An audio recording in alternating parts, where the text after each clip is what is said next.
Hello, good evening. Welcome back. More oxygen not included tonight. Or it's a little what's the word for it? A little congested here, but we'll do the best that we can tonight. So yesterday started the Frosty Planet pack for the first time, and what I'm learning with this is that a lot of my initial starting strategies for the early game don't work. Um, I need to be rethinking a lot of what we're doing here, but not so much that this is an entirely different game here, and I'm also not used to this loading so incredibly fast like that, so we're not going to unpause just yet. We'll talk a little bit about what's going on here. Um,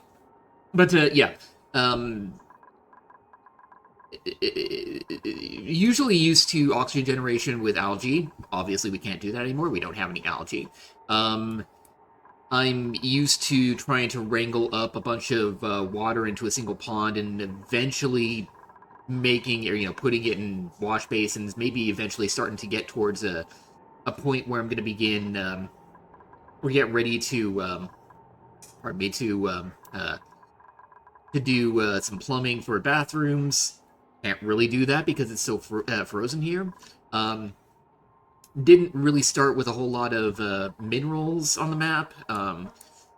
What we did see was stuff that was, granted, was kind of the blocking path there, so I needed some hard digging skills initially, and so I had to start using my stockpile of wood over here.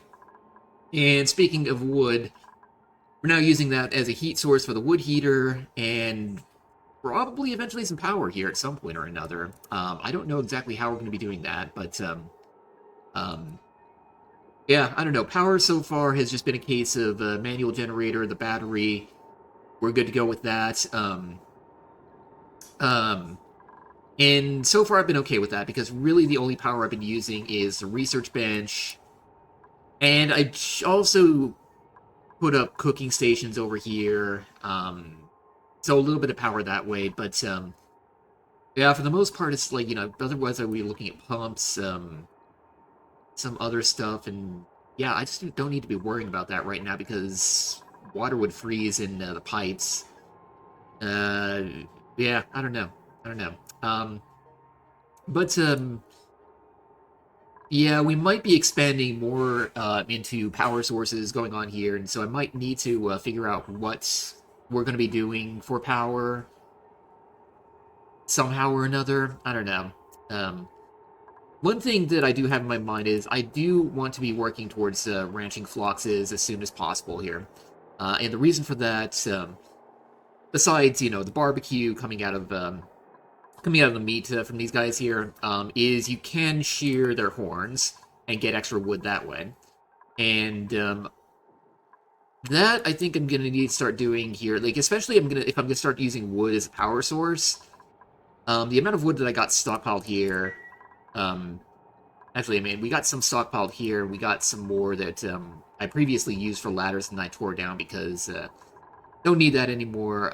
I suspect this 20 tons that we started with is probably not going to last forever. Well, obviously not going to last forever, but it's probably not going to last a good long while if I start using this as power source. Like, let me see here. Wood burners.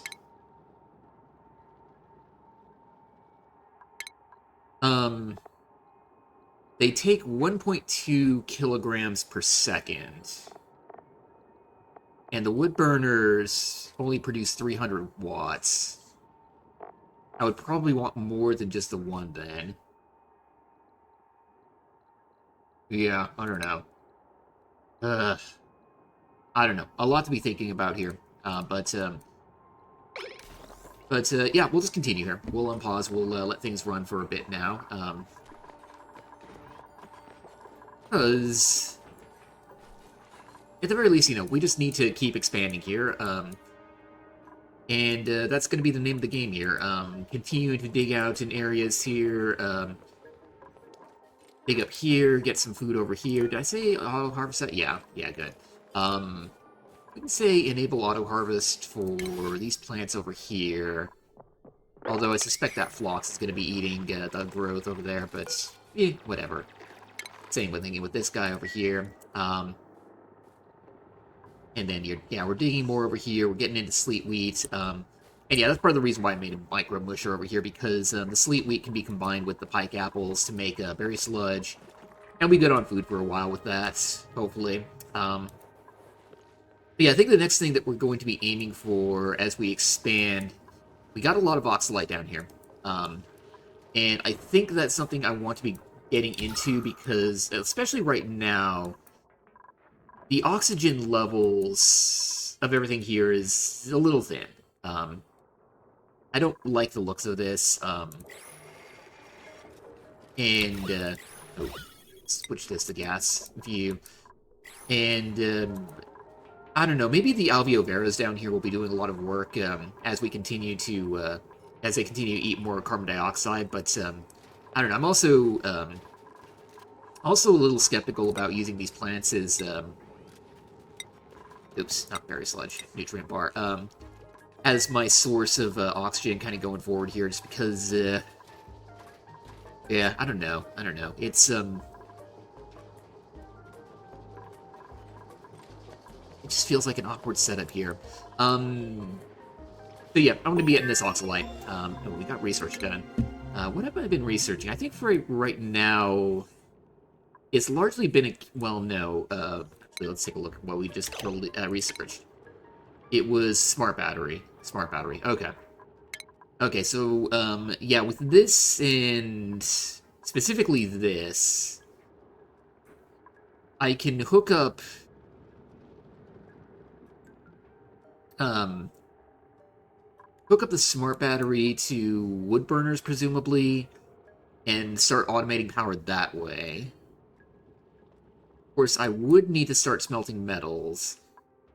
You know, I could do rock crushing. I did research the metal refinery.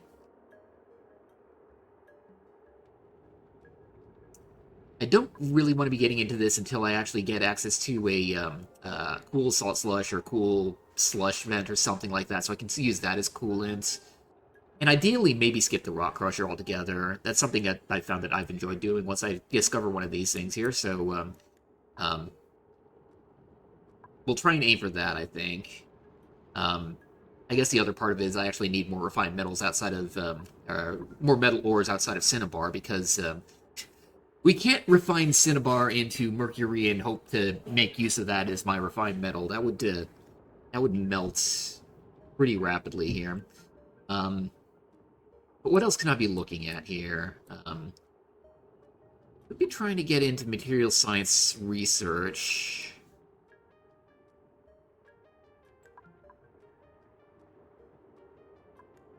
Salinators over here.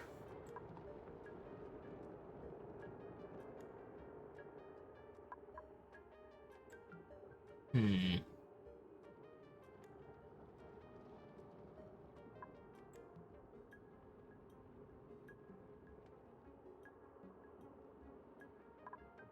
You know what I think I like the idea of? I think I like the idea of the deodorizer. We do got a little bit of polluted oxygen around the base. Hold on one second, let's see something. Yeah, so, yeah, I was talking about cool geyser. We got this cool salt slush geyser, or not salt slush, but regular slush geyser over here that's emitting polluted water. I could use this as a cooling source and then put deodorizers over the wastewater setup. So yeah, I think I like the idea of deodorizers. Hold on. The one thing I'm curious about, though, with this is the sand that I currently have. 5.3 tons. Not a lot, although as I start to get over into this biome, it looks like there is plenty of other sand here. So I think this is doable. I think we will go ahead and go into deodorizers. Does make me think, though, do I want to be getting into water sieves as well, to start turning that polluted water to clean water? Maybe not yet, but maybe that is what I can start doing next. Oh, and it does have the ethanol distiller right there. I should be going into that anyway, just for the ethanol distiller, because I can start turning wood into ethanol, ethanol and feed the ethanol into petroleum generators and get power that way. Yeah, okay. So we're going to start with deodorizers for now. So, like, the deodorization, we've got, this random bit of polluted oxygen around here that we kind of want to get rid of as much as possible. But, the bigger part is, or the bigger concern will really be this polluted oxygen over here that once we tap into this full slush geyser and start using that as a coolant, that's where we're going to want to start making use of that and maybe like convert the off-gassing polluted oxygen into clean oxygen and go from there. I don't know. Anyway, let's go ahead and unpause here. We are, because the next thing that I think I want to do, we'll actually do two things here. Find a little bit of that out because we got a little bit of oxygen trapped right there. I kind of want to get that out. But I also want to try and figure out a way to get into all of this oxalite over here in a way that's gonna be kind of we'll call this a crude little gas lock. So I'm gonna try something here. I don't know how well this will work, but we're gonna go with this here. So the idea here is get rid of this snow right here. Then maybe that snow right there.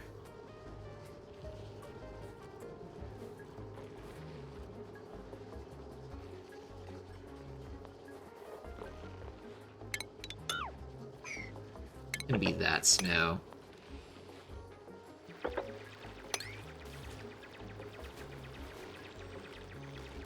And then we'll try and push up into this direction here. So the idea will be that the carbon dioxide can kind of sink down this way and hopefully not kind of push its way up and through this little crude little lock that we're going to be trying to make here.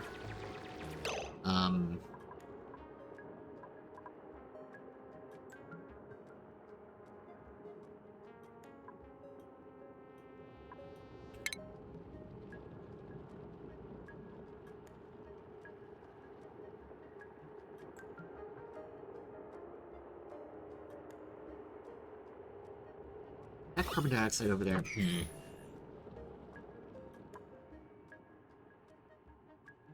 This might not be working as well as I thought it might. But I mean, we're gonna have to continue this anyway.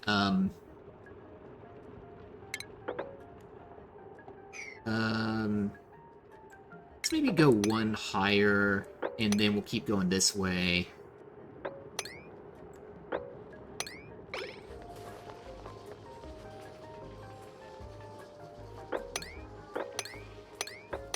And then the idea will be, as much as possible, start digging out this way, ladders down this way, dig out all this oxalite to make use of this. So then ladders, got plenty of granite we can use. We'll just dig down, I guess, this way.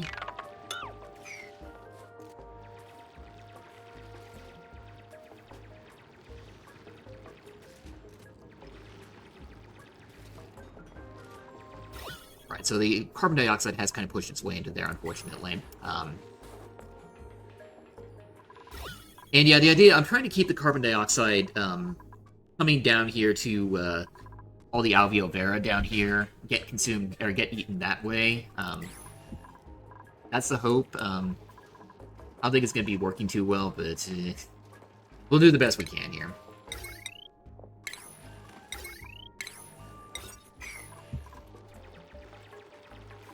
And maybe as we get some of this oxygen, it'll kind of force its way up this way and kind of create a more natural lock, hopefully. I don't know. We'll see.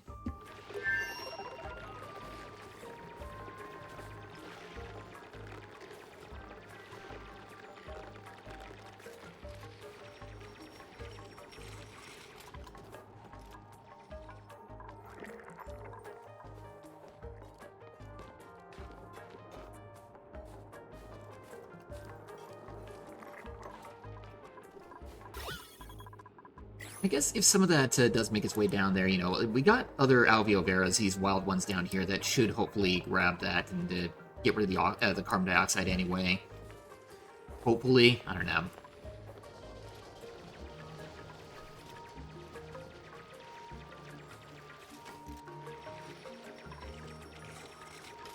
I think especially over here, we can let that carbon dioxide sink down into here and get that oxygen pushed up this way. It's gonna help Corbs over here do a little bit more digging. Because this is, yeah, carbon dioxide tunnel that's definitely really unpleasant for him to be working in.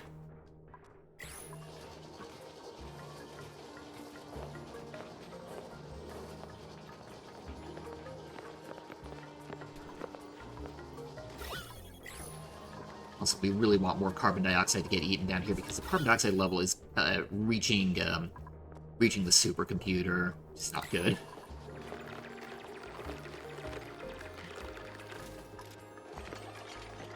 What are you doing? Why are you pausing there? We need to get over here and keep digging and getting some of that, some of this oxygen. Oxalite specifically.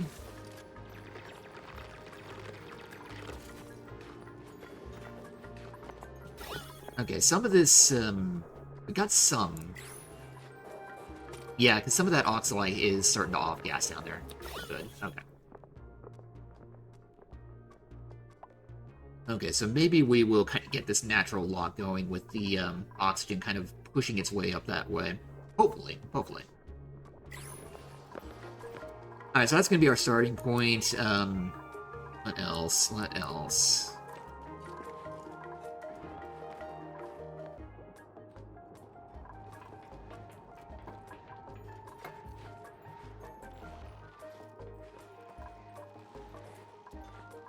I guess one thing I'm curious about, making use of an ethanol distiller, I say curious, one thing I'm a little concerned about is the heat that it's going to be generating. Like, ethanol distiller, complete, the ethanol produced will be at least 73.4 degrees. That's already quite a bit hotter than the area around here. And the ethanol, let's see, this has a,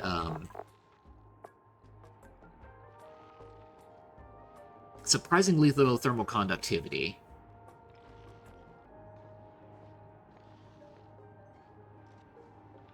Maybe I don't need to worry so much about having hot ethanol around and dumping a lot of heat into the atmosphere that way. Because with that thermal conductivity, presumably it's not going to be dumping a lot of heat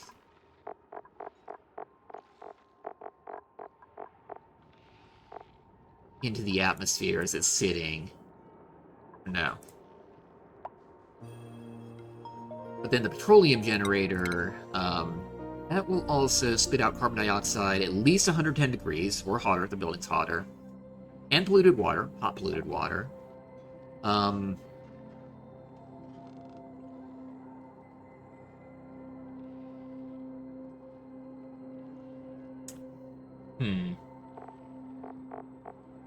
Takes metal ore to build. Okay, so I'm starting to think about how I'm going to be approaching this. I still think I do like the idea of using this cool salt sludge geyser as a metal source. Or a metal refining source. Well, I think we'll go over here and just kind of currently come up with something. We'll dig out a little bit of a hole to let some of that cold water down here. And we'll tap into that, pipe that, and make use of that, and then find some other pool to dump that into. And then with that, put a petroleum generator over that pool so we can collect the extra water that way. Yeah, I think it's going to be kind of how we're going to be approaching this. I think.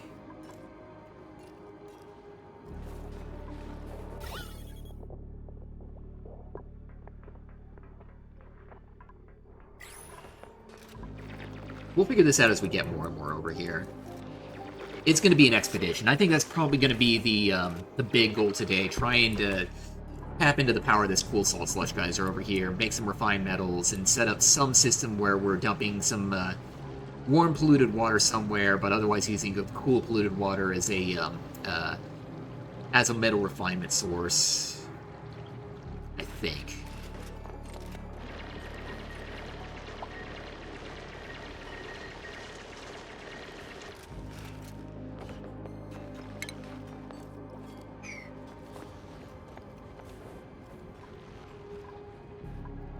We grabbed that.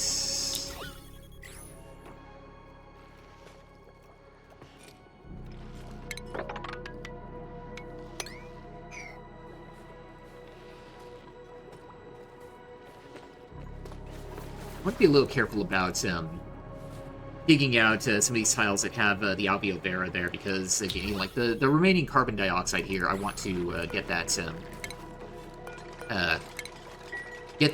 taken care of, get that removed as much as possible.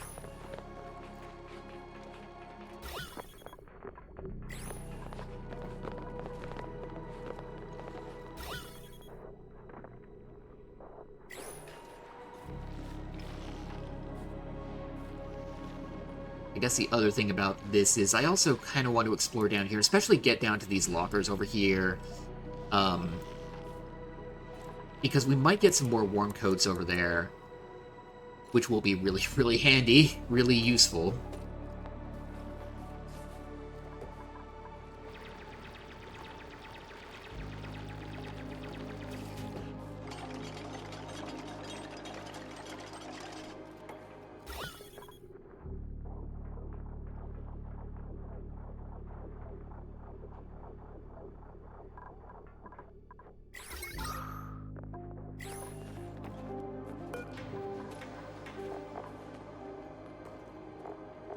Okay, I was like, it has an icon for there being oxalite right there, but it's saying 0 out of 254. No, it's like in grams. It's about to run out of oxalite. That's why that's saying 0. Okay. But yeah, we're mining more oxalite here. We got to 521, maybe going a little lower here as we as some of it off gases out. But yeah, we're tapping into the oxygen here at least.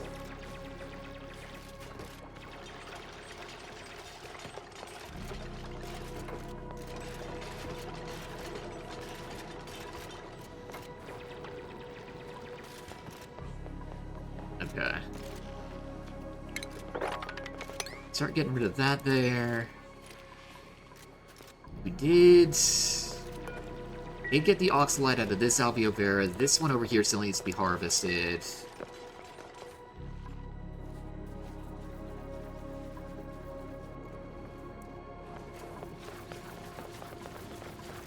Alright, that's done there. So I think at this point now I'm comfortable digging all of that out. Should uproot you too.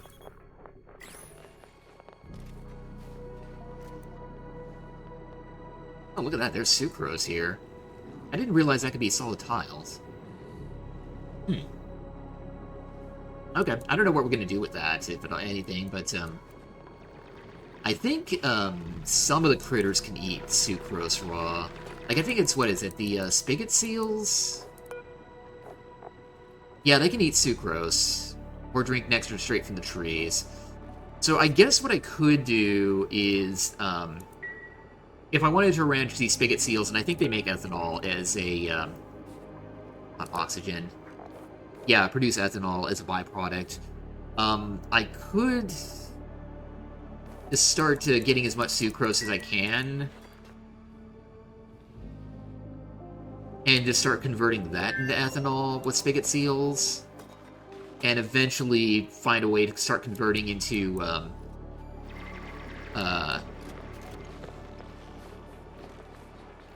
what is it that I'm saying here? The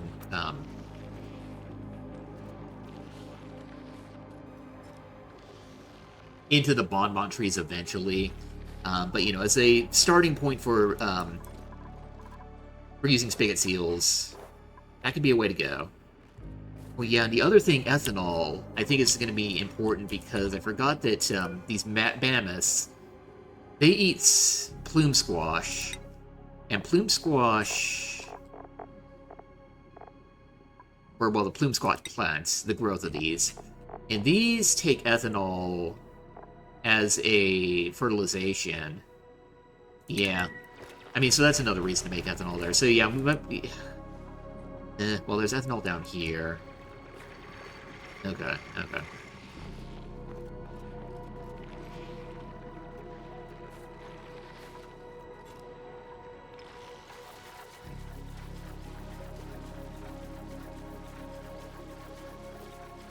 We've got this oxalate over here that I kind of want to get as well.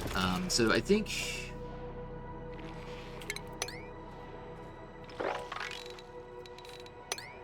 take all of this out, maybe?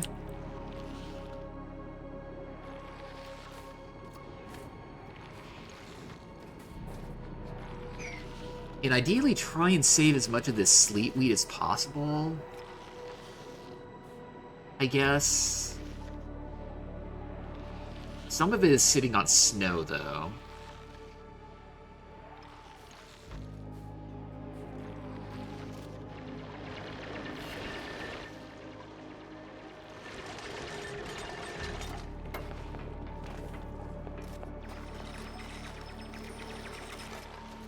But yeah, at the very least, let's get this oxalate. That one's on snow as well. Sleet wheat over here.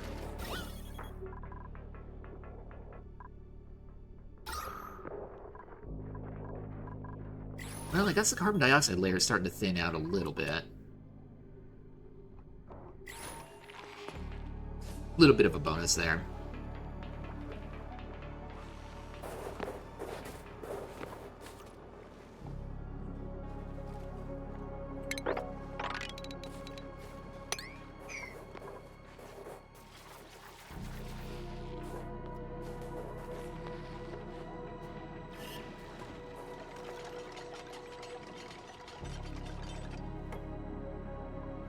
That's the plume squash plant. Okay, so that's the that's a plant I'll need for the mammoths to eat.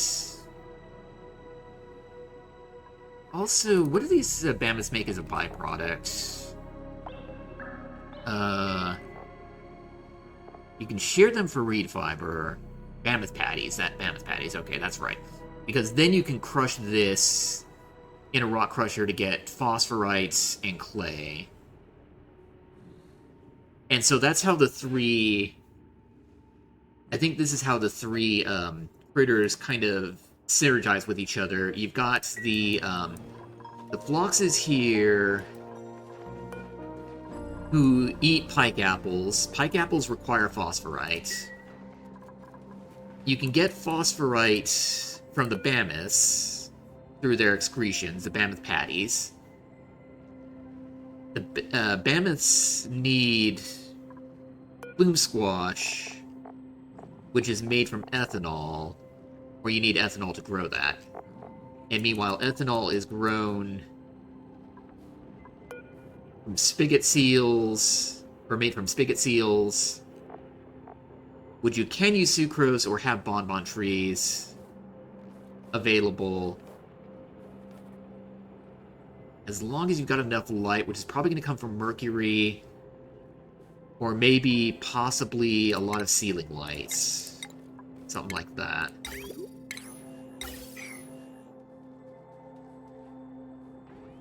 So I guess the starting point would be the spigot seals. That makes ethanol. Ethanol goes into food for the mammoths. Mammoths make patties, which can be crushed to make food for the pike apple bushes that the floxes make. And I guess worst case, you can also take the wood, turn that into ethanol, which can be then used for additional food for the mammoths as well. I think. Okay, so it's not quite as clean of a cycle as I thought it was, but still. Still. I think I'm kind of wrapping my head around the overall cycle for how this is going to be ultimately looking, I think.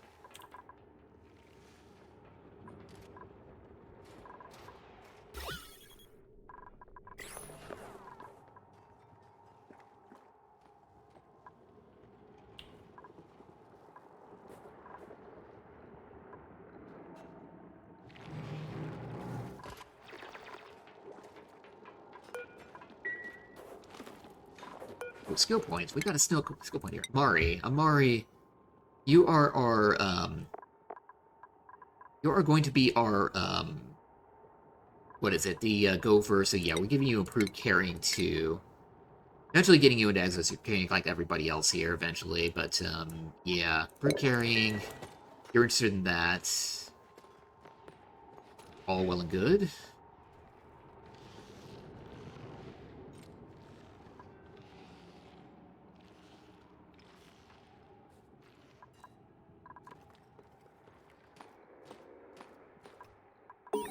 So that's what we wonder. Okay, so research. First of all, get back into this here. We wanted to get where are you?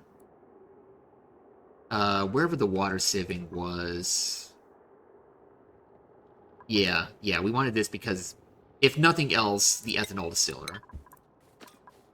But at least in the meantime, we now have the access to mechanized airlocks, deodorizers, carbon skimmers, but deodorizers are kind of the important thing, or what I was going for specifically here to try and get rid of the polluted oxygen as much as possible. But I don't know, maybe seeing some of this hit setup here, maybe one of the things I also need to be doing is maybe airflow tiles to let some of this carbon dioxide start falling down here to the alveoveras. It is actually kind of thick up there. Maybe do a little bit of that. That should help. No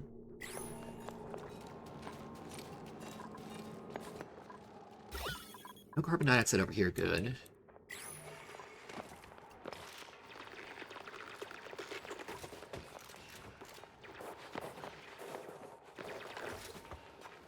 Hello, redneck. Dudes will get rid of the polluted oxygen for free. True, true. In a sort of inefficient way, but they will do that, yeah. I'm not super worried about this. It's just, you know, I see polluted oxygen here. I'm just like, yeah, it'll eventually stop being an issue. What did I just get here? Really?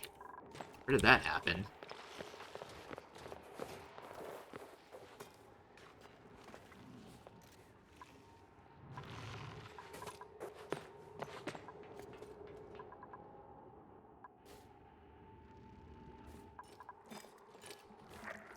No.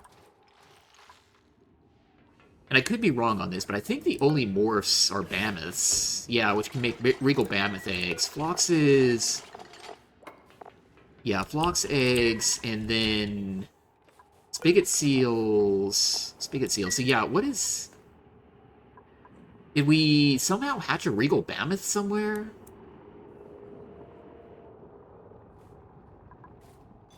I don't know. Whatever, whatever. I'll take that.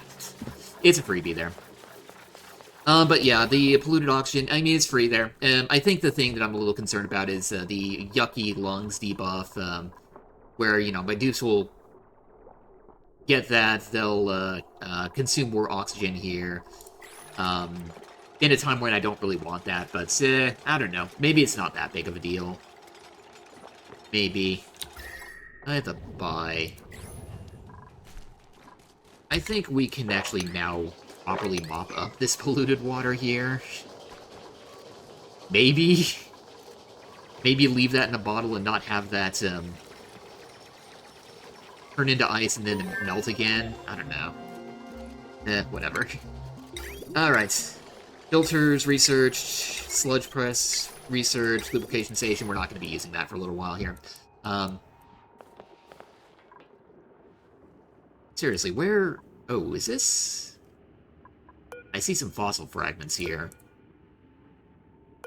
I think we have the ancient specimen on this map. Hard to tell, though.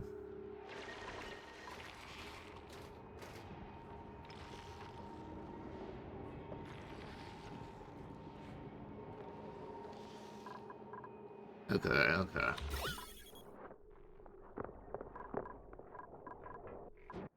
Okay, so maybe I didn't need that little crude airlock here. It looks like the carbon dioxide has started sinking more and more down into the alveolars here. Maybe we're starting to actually make some progress here. Hopefully, hopefully. Also want to get rid of that because I want this oxygen to get kind of shoved out of the way here.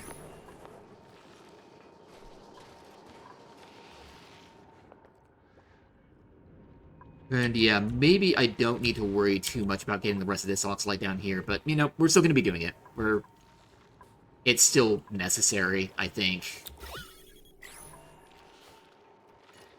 And then, you know, besides that, we can also start tapping into all this sleep weed as well. We get this wheezewort out of here. We got... look at that. Some flashing of some polluted ice there. We got a little bit of water there. I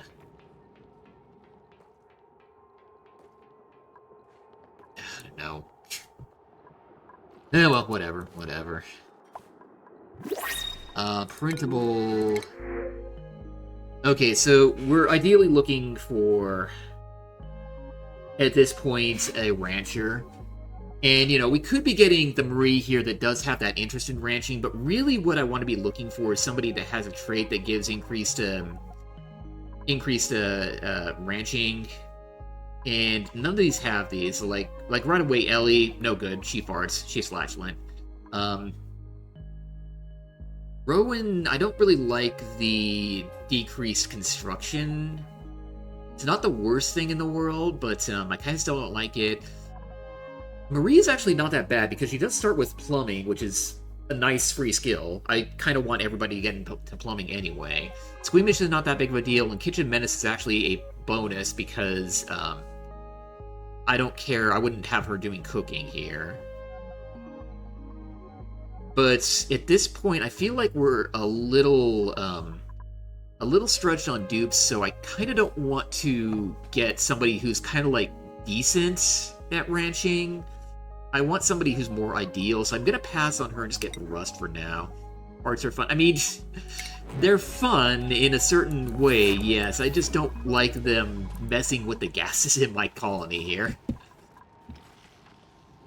I didn't need to worry about that, sure.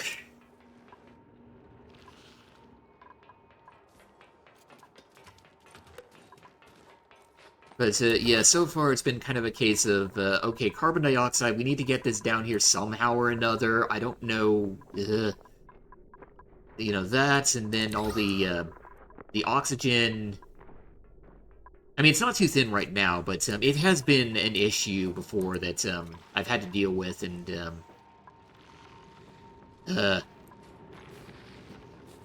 yeah, it's something I need to be thinking about here as we continue to expand. Also, what is... Okay, Corpse... Almost at super duper hard digging. Need about 2,000 more XP for that. Freya, kind of the same thing with Demolition there, and at that point we can get rid of this research portal and start to actually expand this, this barracks to a full 8.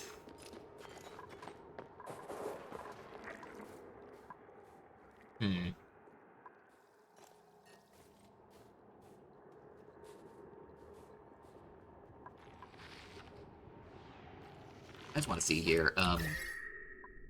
Yeah, it seems like most of... Hold on.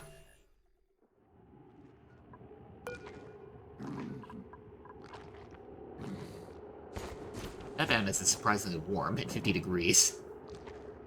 Okay, okay. But yeah, it does seem like just based on the temperature overlay here, much of the planet is cold.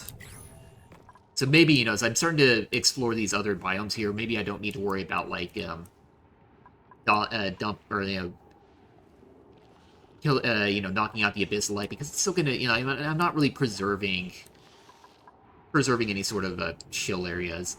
Hello, Bonds, why is it so cold in here? Very good question. Yeah, yeah.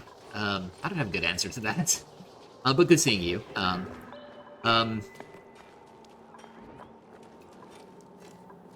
uh, I am thinking at this point, I probably should just go down here and tap into these lockers. See if we can get some warm coats that way. Um,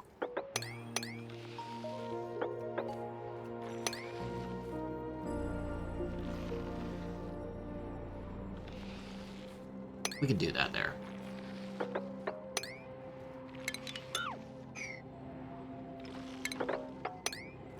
Yeah, we'll do that. So it's cause for a new run. I completed everything I wanted to in the initial spaced out run. I got to the temporal tear, opened that up and sent the dupes through. Got the other three or another two achievements. What is it here? Not the skills. The colony summary, the cosmic archaeology, home sweet home, those ones there. So at that point, I just basically said, this run is complete here. Ready to get onto the Frosty planet and see what happens with this here, and start learning that. So that's really what it was. I just completed the main directives there. I thought that this was a good endpoint and a good way to, or a good excuse to start something new here. That's really it. Because as I was playing through that spaced out run, it was just a case of learning as much as I can here, but I'm really looking forward to the other packs here and starting to play around with those tools. Don't Starve, I did like Don't Starve. The thing was, with that, I played enough of it where I thought, I kind of got my fill for right now, and I'm wanting to get back to Oxygen Not Included. Just some time away there. I felt like I needed that just to be like, okay, I need a little bit of variety here. I need to be doing something different for at least a little bit here. And after a few days of Don't Starve, again, I enjoyed it. I had fun with it. But I wanted to get back to Oxygen Not Included. That's what it was there. I think at some point in the future, I might continue playing more Don't Starve. Maybe a little, kind of on the side, we'll say. Maybe some occasional streams for that. But yeah, I'm still thinking Oxygen Not Included is going to be kind of the main thing I'm going to be doing here. And I think if I want to get back into Don't Starve, I think I really want to be trying it multiplayer at some point, playing with some other people, or getting into or hopping onto a public server or something like that.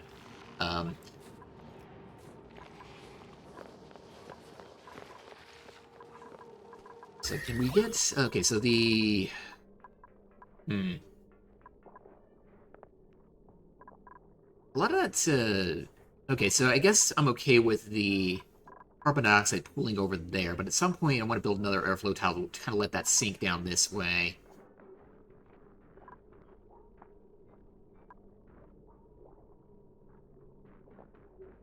Maybe I should do that anyway. Let that sink, let some of that sink, and then let this sink over here.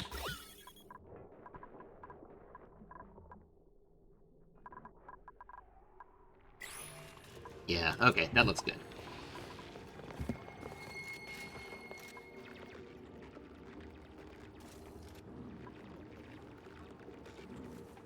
So a little bit of ethanol right there. Do not use mercury for any building. But yeah, I would imagine. Yeah. Yep, I am aware. We got some solid mercury up here.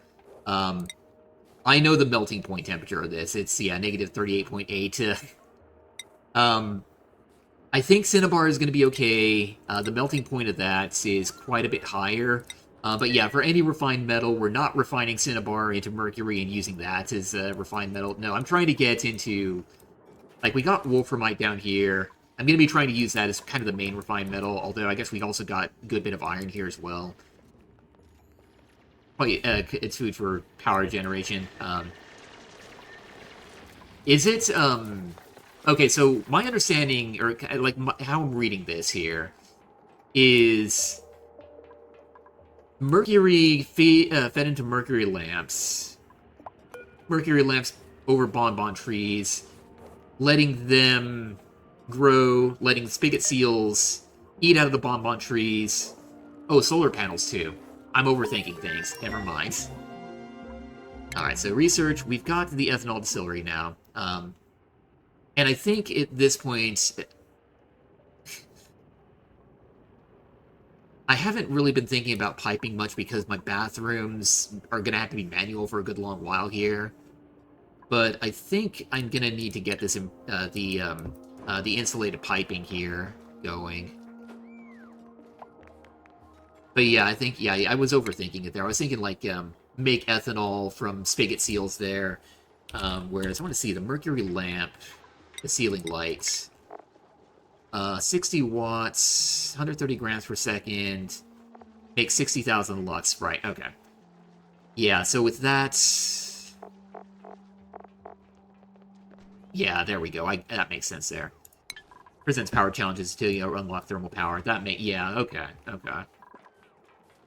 Yeah, and, yeah, right now, like, I've been just running the manual generator, and just been kind of trying to talk through, like, I'm trying to understand how I go about things, because, normally I'd be going into coal power, obviously not an option here.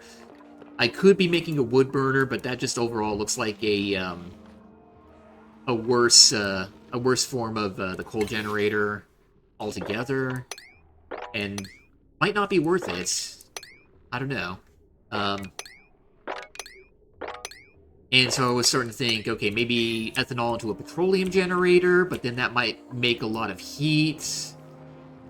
Flux value is 3 times lower than the regular. I think I saw that, like, 10,000... Okay, actually, yeah, you're right. Yeah, because I was thinking about that there. I was thinking in terms of the Terra asteroid in Spaced Out. I was thinking it didn't, it doesn't start with a lot of light compared to the base game Terra asteroid. And I was thinking, still not that big of a deal. I can just make solar panels that way. But yeah, I think, now that you mention it, I think it was more like 30,000 lux at peak. Because I'm also remembering going to the Tundra planet back in that Spaced Out run, and I remember that being a challenge with power because lower sunlight there, and I think that value was 10,000 lux, which is what we're seeing here.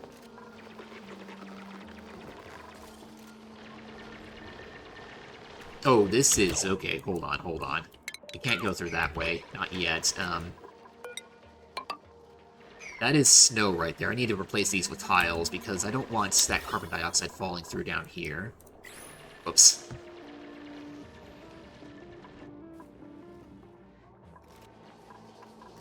But yeah, mercury lamps, that sounds like a good way to make power that I wasn't even thinking about. Actually, did I... Fury... Ceiling lights... I'll need some radiation for that. Applied Sciences, yeah, that's right. Okay, so I don't have that just yet, but we'll get there eventually.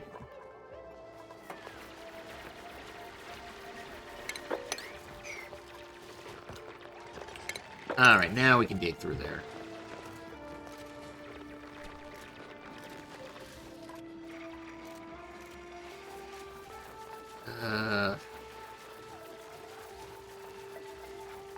Can use Weezworts for... Yeah, that's going to be the thought there. I've been... let's see, I've got one Weezwort seed over here. I've been picking them out here because it's just like... I'm feeling like I don't need the colony to be any colder than it currently is. You don't need any more cooling from, the wild Weezworts over here. Yeah, the first material science research that I did back on Spaced Out was really just a case of 5 Weezworts, put a Radbolt generator there, have that fire into the Applied Sciences terminal. That was my radiation. It was slow going, but it worked. So that's probably something... The same thing. I'm probably going to be doing the exact same setup this time around as well.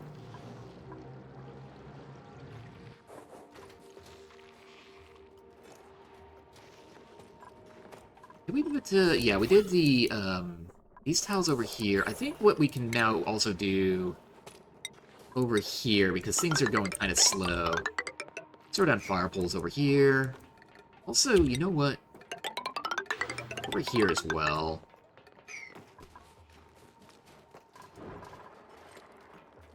We made these out of cinnabar. Yeah, okay.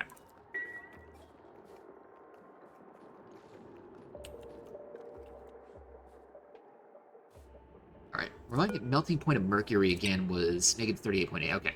I'm just looking at that there because I'm starting to think if I want to use the mercury lamp as a power source, how do I go about doing that? Like, how do I heat this up to the point where it's liquid again? I'll need to start thinking about that. Like, I'm sure it's not that difficult ultimately. Like, probably,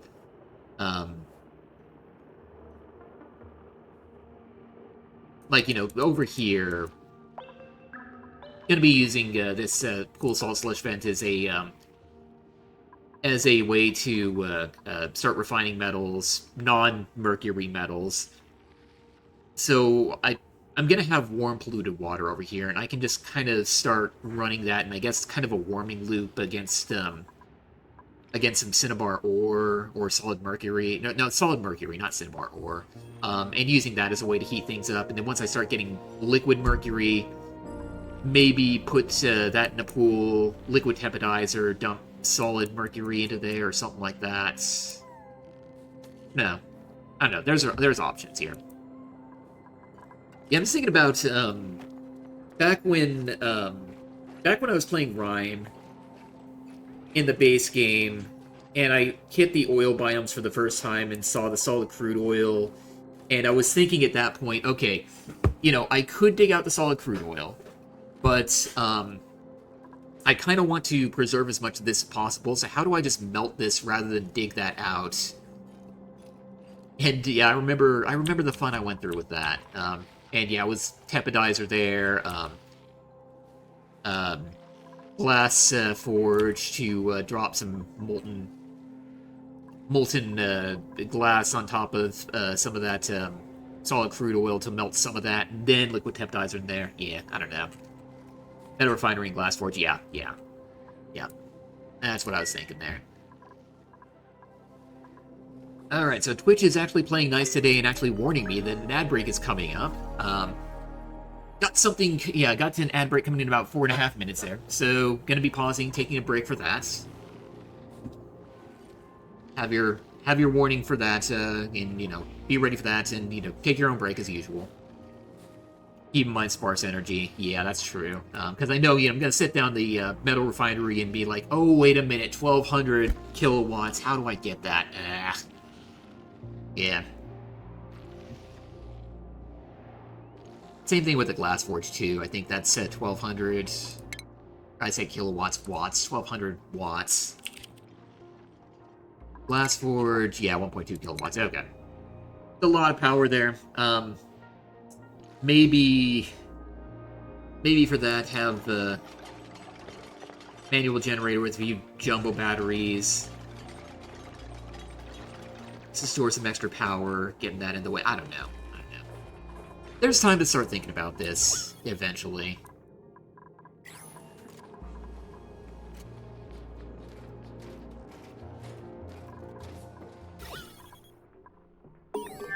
Alright. Pipes. Complete. So now at this point, what we're going to be considering, I think... I don't even know. I guess at this point it is going to be the research. So the material science research, and I'm going to need to get the rat bolt generator as well. So we'll go into these two right here.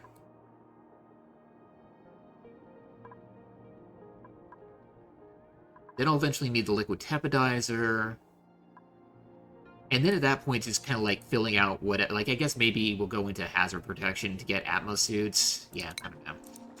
Wood burners may look like an option, but you need wood for heating tubes. Yeah, like, the wood burners, they just look really inefficient from the power standpoint. And if I can avoid those, I prefer to. And another part of it is, like, I'm tracking my wood here. I've used, it looks like about a ton of wood out of my starting 20, which is actually not as much as I was expecting. But it does make me feel a little, like, this is a limited resource. Until I got my phlox ranches up, I'm a little nervous about using some of that for power generation. So, yeah. I don't want to if I don't have to, but, we'll figure this out at some point here. If I need to, we'll do that, but, hoping we don't.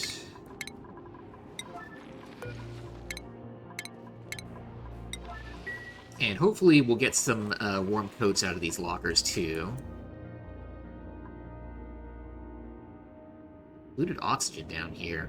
Oh, whoa. Hold on. It's actually warm down here. Okay. Maybe... Now I need to be a little more careful about where I'm digging. We can't get down into here. That's gonna be dangerous. We don't want the heat, relative heat coming up into the base up here.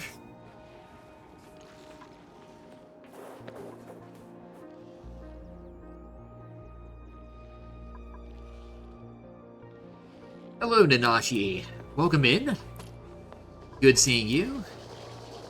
And, yeah, where we left off here, not a whole lot of progress here. I'm tapping into all this oxalite over here. Making my way down to some lockers down here. Probably going to be trying to access all this sleet wheat over here for the purposes of making some additional berry sludge. But then beyond that, I want to be trying to tap into this cool salt sludge geyser for metal refining. And then I also need to think about power generation, how I'm going to do that. I'm not yet clear, but these are kind of the plans. This is the broad strokes of what I'm aiming for today. But in the meantime, ads about to begin, so I'm going to pause. I'm going to let construction go here. Be back in a moment. Take your own break here.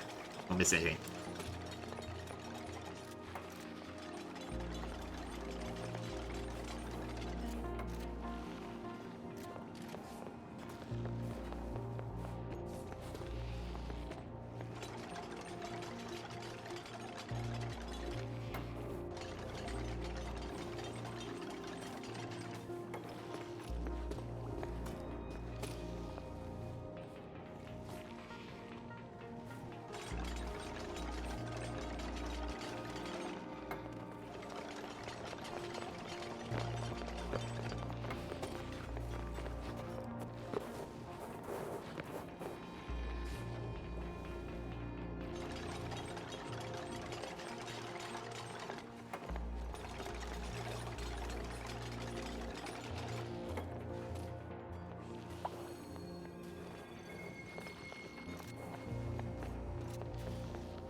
Alright, and we are back.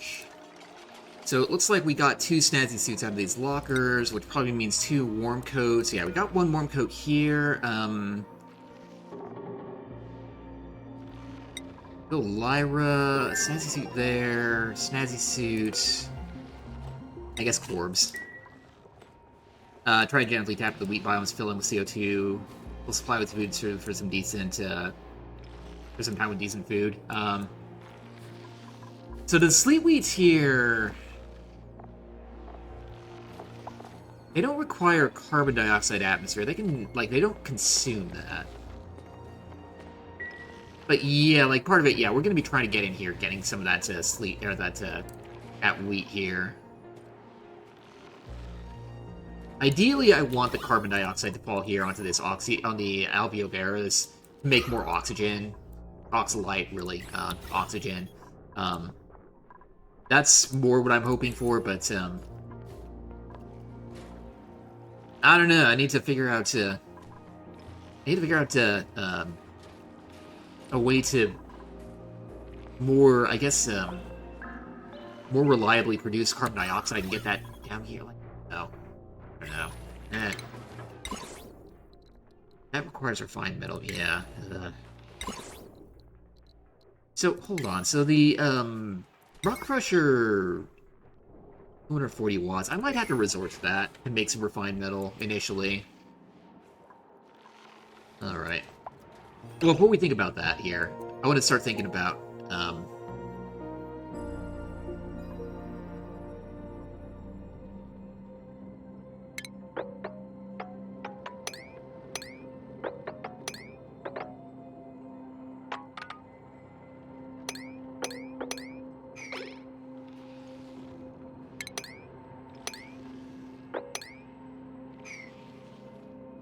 essentially getting all the sleet wheat here.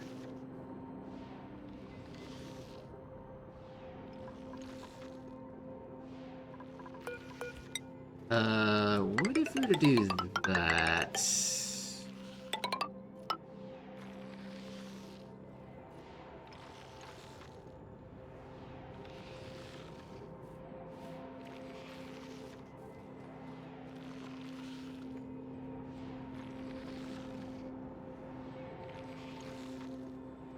And then the idea is I'm going to try and dig out basically as much of the rest as I can.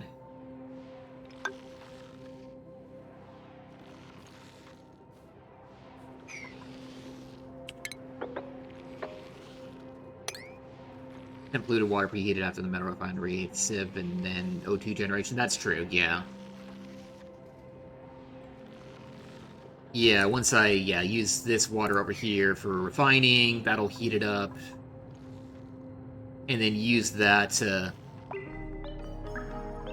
Then use that for electrolyzers at some point in the future here. It's just like at the moment, it's also just kind of a case of, I'm trying to think, how to, I guess, more effectively use the resources we currently got and get oxygen that way. Because, you know, there's new tools here. I can make use of them, presumably in interesting ways here, and I kind of want to try that as much as possible. Where possible here, really. Because, there does seem like some, reasonable options for how I can go about doing new setups here. And I don't necessarily want to just rely on the typical setups that I know. I mean, you know, I could do that at some point. And I think maybe long-term that's eventually going to be what I'm going to need to do anyway, but where possible... Oh yeah, the K-bills, I got that. Where possible, I'd like to avoid that. Alright, improved farming for you, so you'll be able to...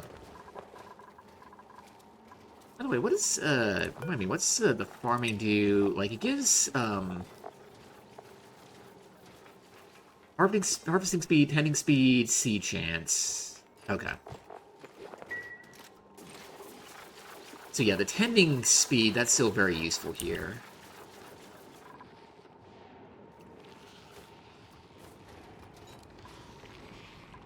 But, yeah, like, to that point there, I was seeing a um, uh,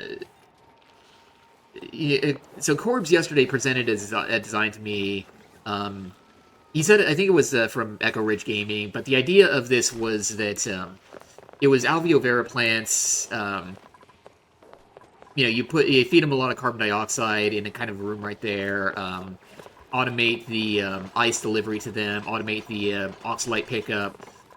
Automate the dropping them or moving them into a room that has a lot of scones or sconces. Put them in there, and then that kind of being like, and then a few pumps in there to turn that into essentially like kind of an alternate spalm, I guess you could say, because it's ultimately taking water in the form of ice, turning that into oxalite, and then off-gassing the oxalite rather nicely into this nice solid room there.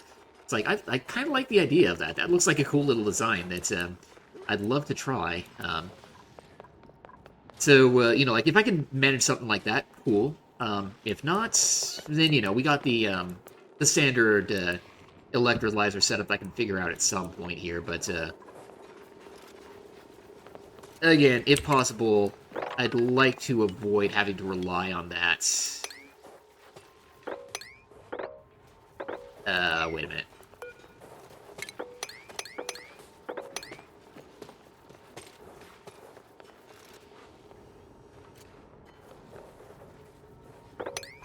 Yeah, whatever. We'll just replace these with snow tiles there. Because, I got the tools to do that. And if, they're there, I want to try them. We'll see how they work. And if I can get them working, I don't know. I might be overly optimistic here, but I do feel like I need to try. We want to enable auto harvest. There's a lot up here that I can also enable auto harvest for. Also, well, that's surprisingly warm there. 20 degrees. For what that is. Oh well.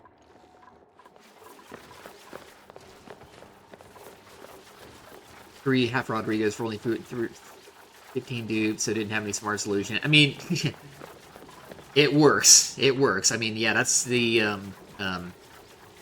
half Rodriguez. That's 1 kilogram of oxygen per second, I think. Hey, Corpse, good seeing you, and I completely understand. Watch your Steelers. Yeah, have a good. So yeah, they're playing tonight then. I didn't think about that, but yeah, enjoyed that game there. Carbon dioxide got stuck over there. Okay, Demolier is destroyed. Destroyed in a good way or a bad way? Yeah, most of the oxygen was up. Yeah, I mean that's fine. That's fine. Steelers not gonna enjoy anything. Okay. I mean, you can also hate watch if that's your kind of thing. I was also thinking, one of the guys I know at the bar that I go out to regularly, he's a big Steelers fan, and a lot of the time when I'm seeing the Steelers play, I'm seeing him in kind of a miserable mood. It's a, poor him, but, yeah. I don't know, part of me is just like, I will enjoy watching football games. I'm not getting too big into any one team or anything like that. Achievement is done. Okay. So it's the good destruction there. Gonna forego the run and start on the planet pack. Okay. Cool. Alright, so we got our demolition, so we can go over here and destroy this research portal. We can get rid of the lockers, the lights, and we can take a look at our new dupe and see... Nope, you are not a rancher, unfortunately. So we can instead go... And we're not going to go bionics yet. I don't want to be playing around with these just yet. So I don't even know if you're any good or not here. I'm not gonna bother with that. So the question here is shine nymph or water. I kind of like the idea of water just to make more ice, essentially, and have that available for either use in the wash basins or for feeding the alveoveras.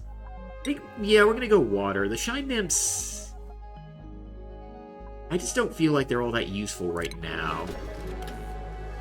We get the oil plant, ship oil over, didn't do that. Yeah, like, I'm thinking if I can make ethanol over here pretty reliably, it doesn't really feel like it's that important. And I think another part of it is, I know there's an alternate way to make plastics as opposed to using petroleum. Besides that, there's also the whole fact that, well, maybe, I don't know if there's Drecos on this planet. I'm assuming not, so maybe I can't get glossy Drecos here. I don't know. But yeah, anyway, ethanol just makes me feel like maybe I don't need to get into oil quite as soon here. It's more fun to watch me figure out. Okay. Yeah, it's slowly burning the ethanol existing. Didn't burn all of it. Yeah. What?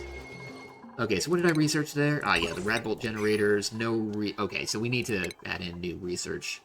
Okay, so I think at this point, we've got all the important stuff that I really want to be researching. Peptidizer. That's going to be kind of a long-term thing that I want to be getting, but Peptidizer is something I'm going to want. And just taking a look at the screen here.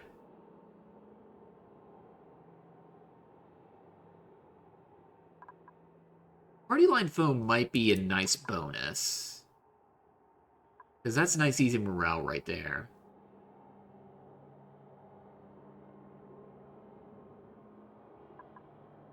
Solid shipping would be also nice, but I don't have refined metals yet, so I can't really do much of that yet.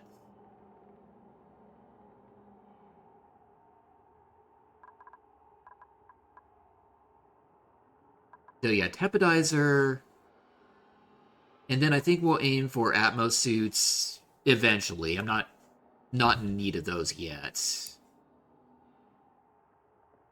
And then we'll just kind of fill out the research tree here. How do phone lines work with no phone, or phones work with no phone lines? Evidently, it's the dupes like talking to themselves. That's my understanding of why they get their +1 bonus on. Hold on.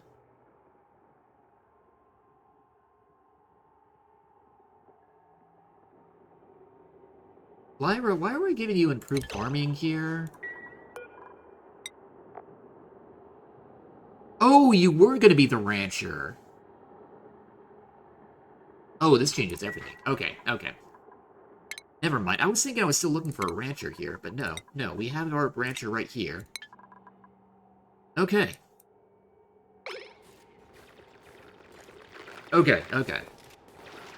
Starlink, yeah. I mean, eventually, yeah, they'll talk across space here, but at this point here. The phone's ringing, pretty sure they call others. Yeah, I don't know. Okay, so if we now have a rancher here, we could now start doing critter pickup, critter drop-off, feeding. No incubation yet because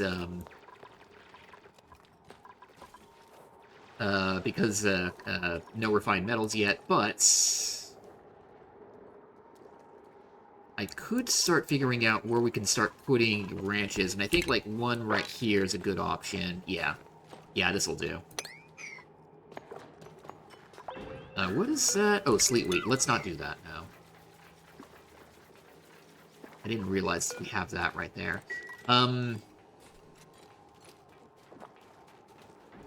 Okay, so we're gonna start wrenching floxes.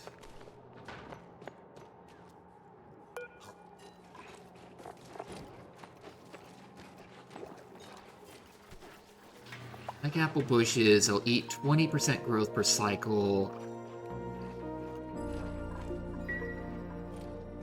How much do these grow? No, we're gonna go domestic.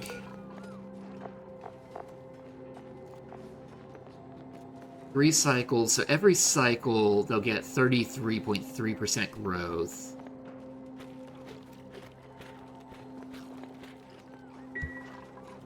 I'm gonna do some math here. Okay. Oh, they can also eat pike apples too, but yeah, I'd prefer pike apple bushes. We'll eat the growth on those.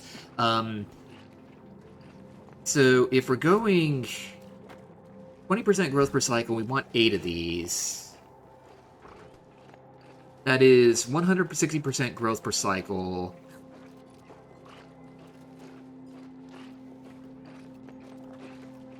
And if we say each pike apple bush grows 33% per cycle, it's about 5 pike apple bushes? If my math is right there? I don't know. We can give that a try. So... body temperature. I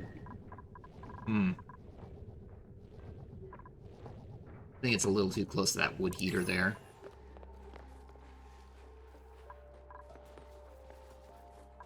Maybe I need to be... Nah, we'll still make a ranch over here. We'll start with this here. Anyway, so let's start thinking about this. So critter drop off there.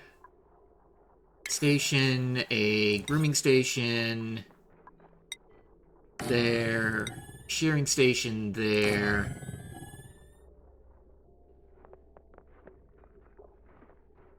And then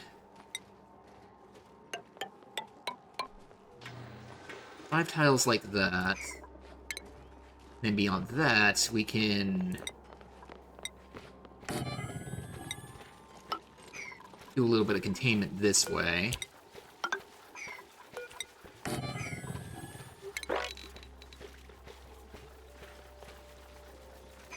We will need to put that there.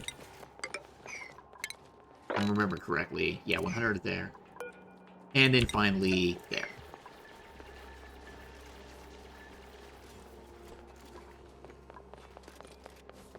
Okay, we'll give this a try.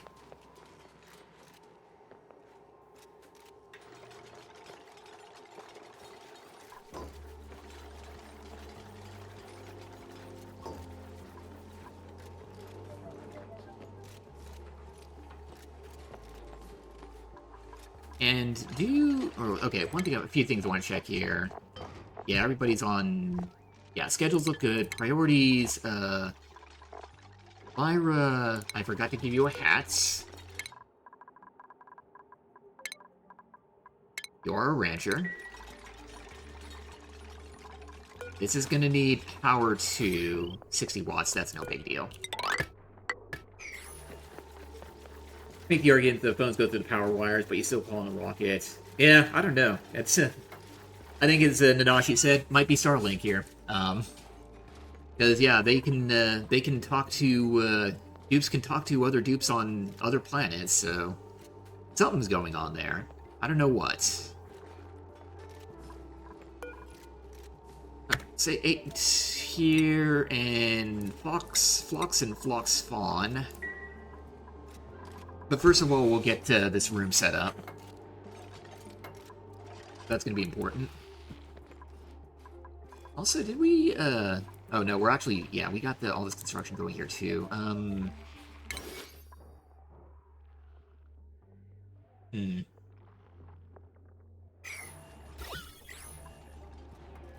That's still eating the carbon dioxide.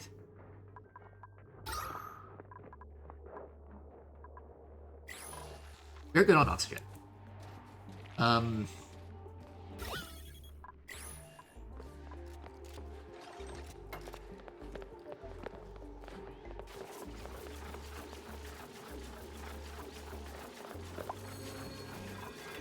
Orbs, you have earned a skill point, so we'll get you into super duper hard digging. And this way we can now start to get rid of the abyssalite here. We get rid of this blob of uranium ore too.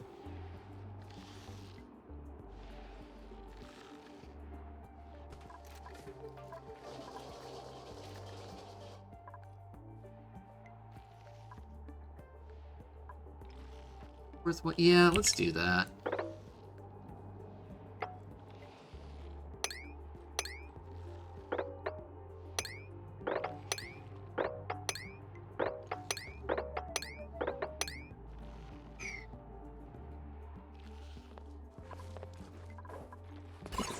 And that is, well, I mean, it's not a whole lot of radiation per cycle there, and especially we got the lead right there blocking things, and the abyssalate, I think, yeah, it's also got pretty substantial radiation blocking. I was thinking for a second that maybe I could make use of that ambient radiation for the materials research station, but nah, I don't think that's really realistic there.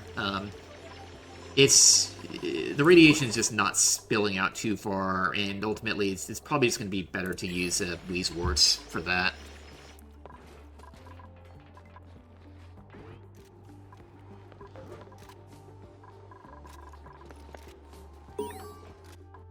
Alright, radiation, yeah, I don't care about that. And the abyssalite, yeah, we don't care about that either. The uranium ore, it's fine.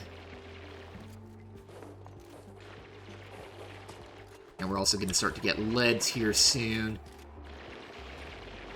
Which, okay, we're actually getting some refined metal initially here. I might be able to make use of that as some initial buildings or something. I don't know.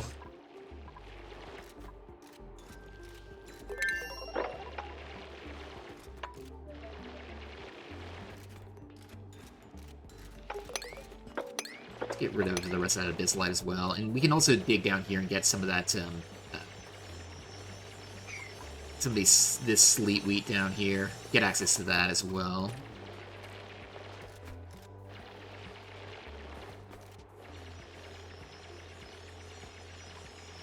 At which point we can say these are harvestable.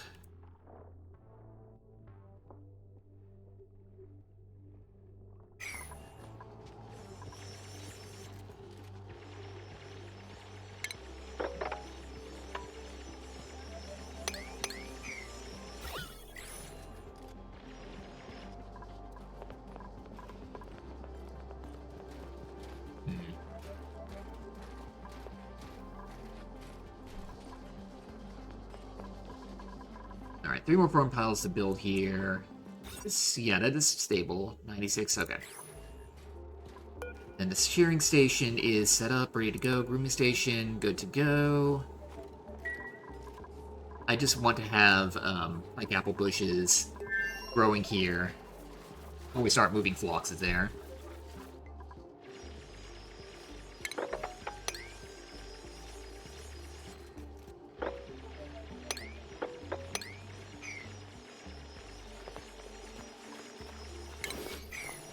Also, we can uproot that Wheezewort because we don't really care about this getting even colder than it is. You know what? That's a higher priority right there, rather than all this ladders system right here.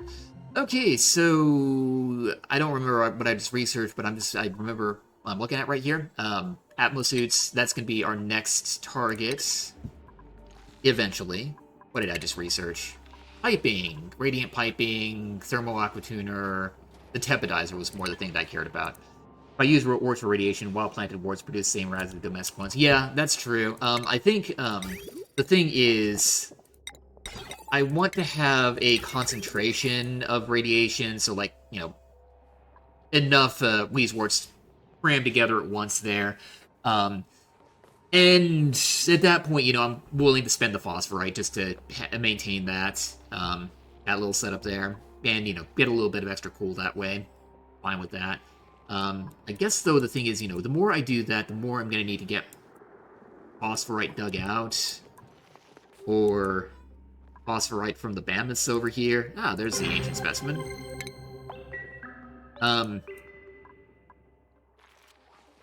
So I do need to be careful with the way that I'm kind of going here. I maybe need to cut back maybe a bit on the pike apple. So that I'm not spending all my phosphorite right here. Or, you know, again, rush into the mammoths here. Wild ones delete less heat than the domestic ones. That too, yeah. Yeah, it is a concern. But, I think I'm more interested at this point in actually just getting a good bit of radiation, condensed and at a point where I can actually start making use of the research terminals than I am about, deleting heat, essentially, we'll say. Water right there. Reasonably warm.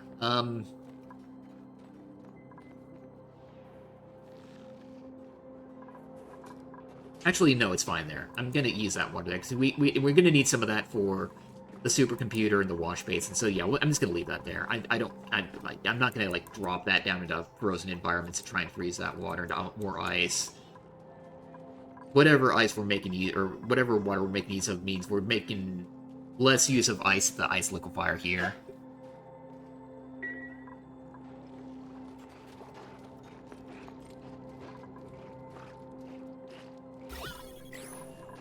So I'm kind of curious, the polluted water that we're getting here.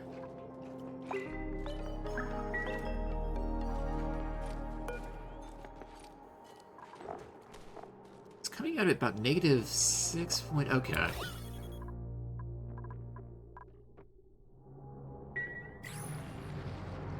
Okay, I'm just thinking, like, once I tap into this geyser over here, do I want to maybe dump all that waste water from the, or waste polluted water over here into this over here? And maybe I want to do that. Since I'm using overproducing food and sticking it in a deep freezer. Yeah, a lot of phosphorite, but not as easy to come by as a Draco wrench. Yeah, so the thing is, yeah, so maybe... Yeah, maybe, okay, so now it's time to start thinking, thinking numbers for these pike apples. So these produce 800 kilocalories every 3 cycles. And I need to start doing math here for this, so...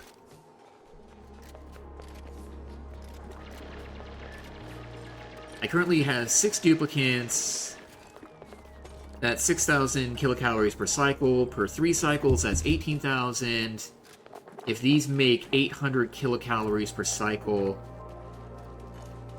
that's 22.5 pike apple bushes that I am wanting to have here. But I am also making use of the microbe musher to turn that plus sleet wheat into berry sludge.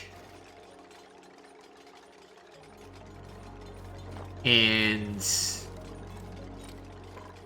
at some point, I'm gonna get a cook to actually make or turn pike apple skewer, or pike apple into pike apple skewers, which will increase the kilocalories a little more. Let's set that forever for now. So rather than 800, let's say 1,200. That requires 15 bushes. I think maybe, for the time being, it's going to be worthwhile to keep, let's say, 20 for now. And then we can deconstruct these right here, just to save on a little bit of phosphorite. And yeah, now we're starting to grow phosphorite, so wrinkle you... 2... 3... 4... 5... 6... 7... Then there's one more in here I can get.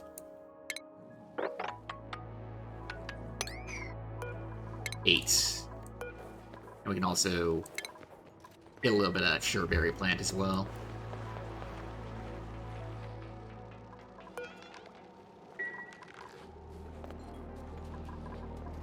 Let's set this to high priority as well. To, you know, go across the flocks, sure, but I really want to get these delivered over here.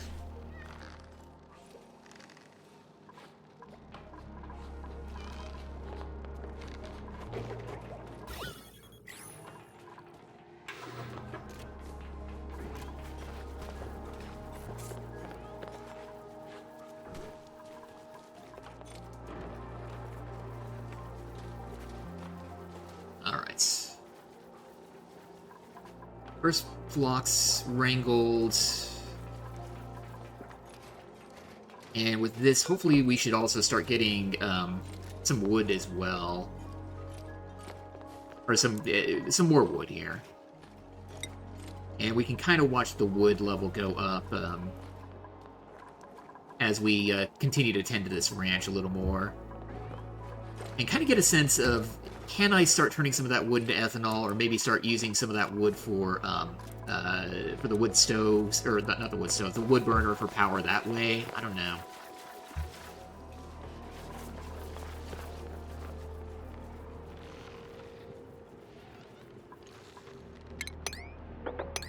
You see, yeah, right there.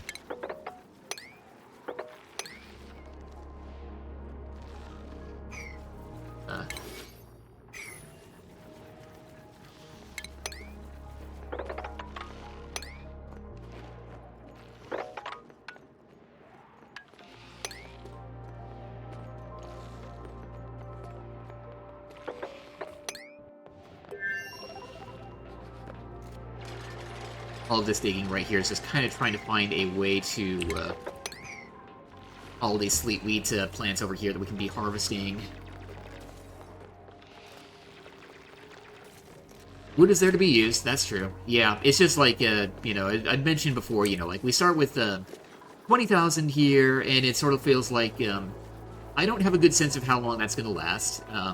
Especially because initially, you know, making a lot of stuff here out of wood, ladders originally. Then once we started tapping into some actual raw minerals, you know, can start replacing the ladders with actual raw minerals, reclaim that wood, and then at that point it's like, okay, so I don't know how long this is going to last. I feel like I need to be either a little judicious about how I'm using it, or in this case, try and get some floxes here so that I can make this a little more renewable. And you're fine there. You'll be able to dig out. So, yeah, that's kind of my thought there. I'm just trying to figure this out. Maybe I don't need to do that. Maybe I can just uproot you.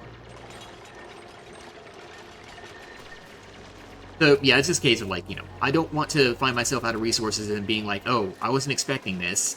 What do I do now? I'm screwed. And, you know, part of that, the suffocating, you know, you can... I see the problem.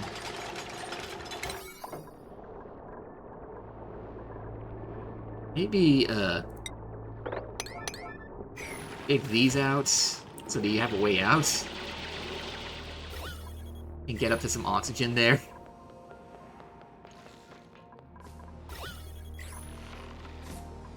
You know...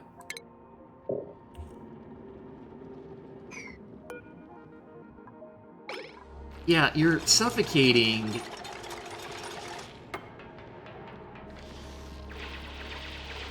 And you're not doing the things that you need to do to actually get out of here, and... There we go. Yeah, I know it's... There we go. The other jobs have won. Yeah, because they're stupid, as we're seeing here. We made it, though. We made it. It's fine. It's fine. Whatever.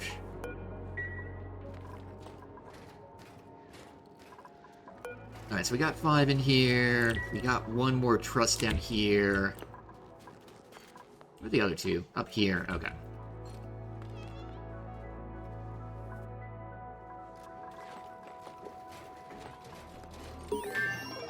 Alright. Textile loom, carpeted tile, drywall, and I'm not going to be able to get into Atmos suits anytime soon because I don't have breed fiber. We're going to need to start ranching these mammoths here. I mean, another reason for that, you know, we can get phosphorite out of crushing these patties.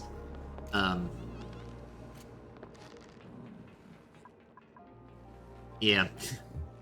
Literally 1 sliver away. Yeah, that was way too close there. I was I was not really demonstrating the full sense of like, oh, we're in deep trouble here. That I probably should have, but oh well. We made it. It's fine. Oh, we got a flox in here too.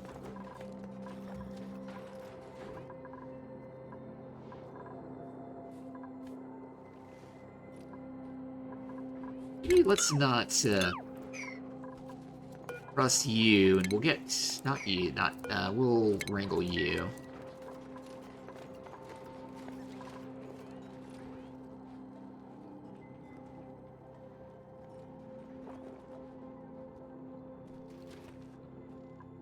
Oh, yeah, another construction I wanted to do. I want to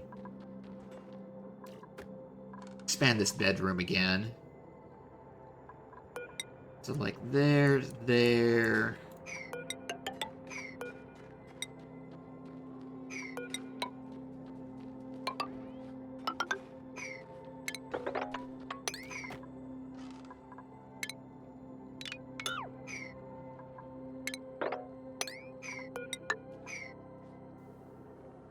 Yeah.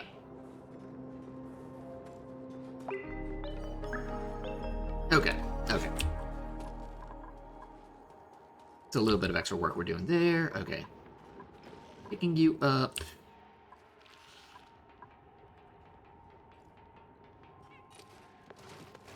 Oh, these excrete dirt? Is that what it is? Yeah, they excrete dirt. Okay.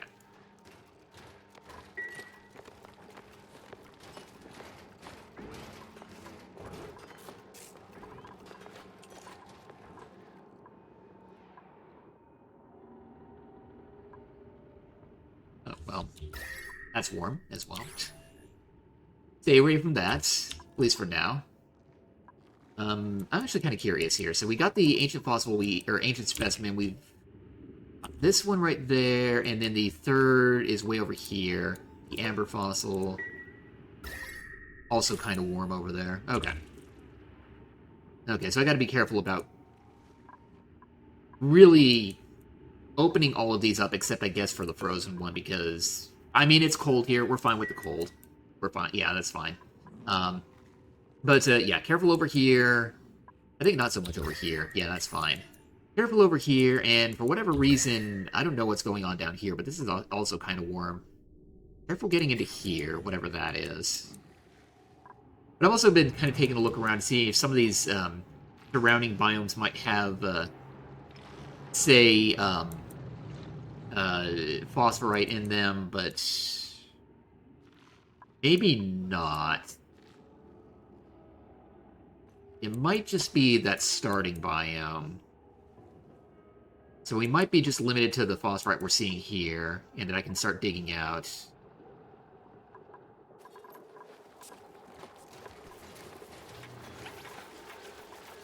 But yeah, I'm gonna have to be careful with my supply going forward here.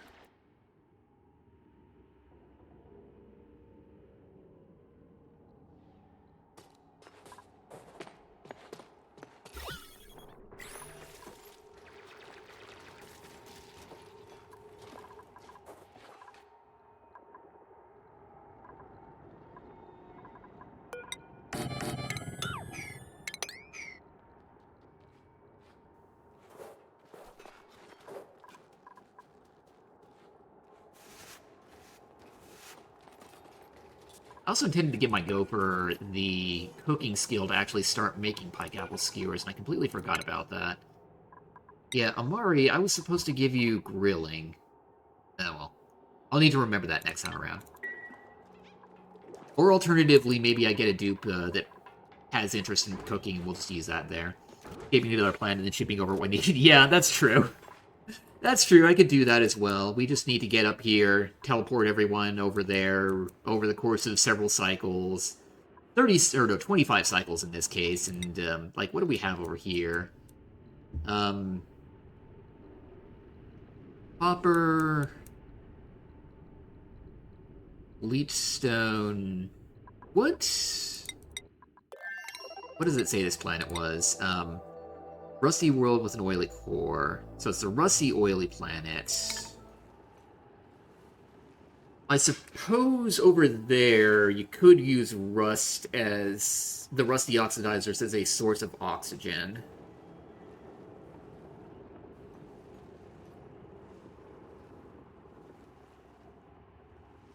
And I mean, we do have some rust over here that we can tap into as well. But you know, for now, we're gonna try and make it on this particular planet. I believe in my ability. Snow right there. Get out of that.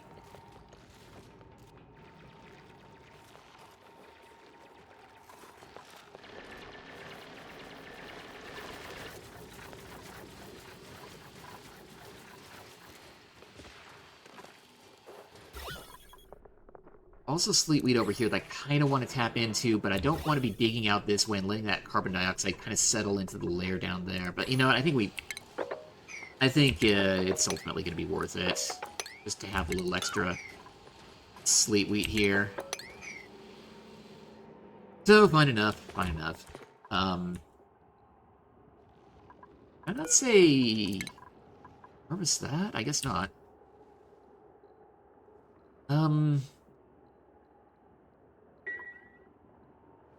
Then how realistic is it to get to all of these? I mean, it's possible, but yeah, I think we'll not do that for now. I think that next thing we will do is try and get over here. Start making a little bit of a water tank for this geyser to be making use of. I'm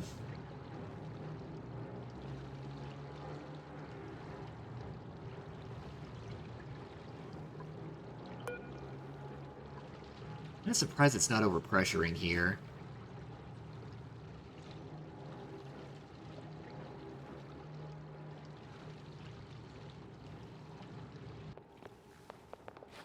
Yeah, oh well. I'm just trying to think about how we're going to get over there, and I think, given the fact that it's kind of overpressuring, or not overpressuring, it's kind of like putting this water line right there. I think...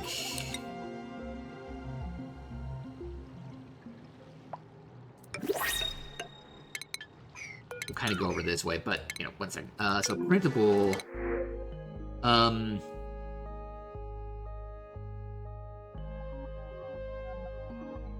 yeah, none of these are cookers here. Don't really care about the decreased husbandry. But, yeah, I'm ideally looking for somebody who's good at cooking here. Geyser pressure is calculating for the tile above the active tile. Okay. So, yeah, we're just gonna go wood. Wood, because that's available here. You know, that's a free option there. So over the active tile, that's gonna be right there. And currently it's a little shy of 500 kilograms.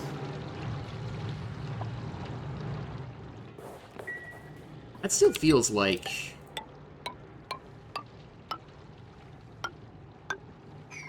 it's higher than it should be, I think.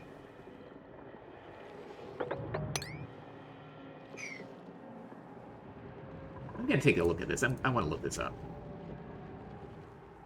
This is a cool slush geyser.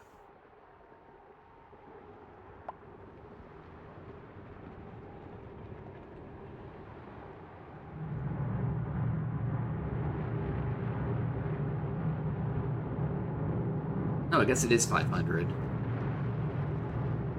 Cool slush. Yeah, 500. Okay. Okay. So it is about to overpressure. Okay, yeah, I'm just trying to look at that, or trying to figure that out, because I'm thinking I'm going to build, you know, dig down here, make a little pool for all this polluted water to fall down into, and then figure out, you know, how we're going to pump that out, put that into the refinery for metals, yeah, etc., etc. Boom, boom.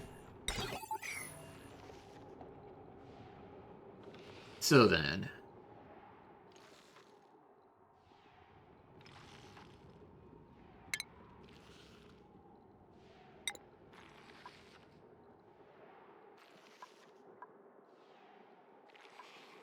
Yeah.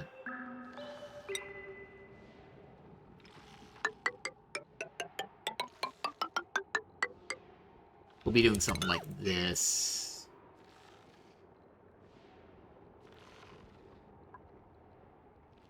And in order to prevent some of that polluted water from leaking over here, dig some of that out. Is that bleach stone?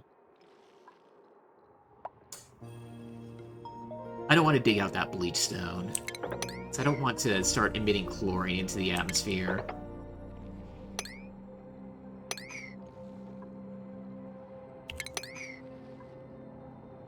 But yeah, that'll do. That'll do. So then we can put tiles right there, locking that stuff in there, and then the remainder of the tank I can just dig from top down, put a ladder system right there. Yeah, okay.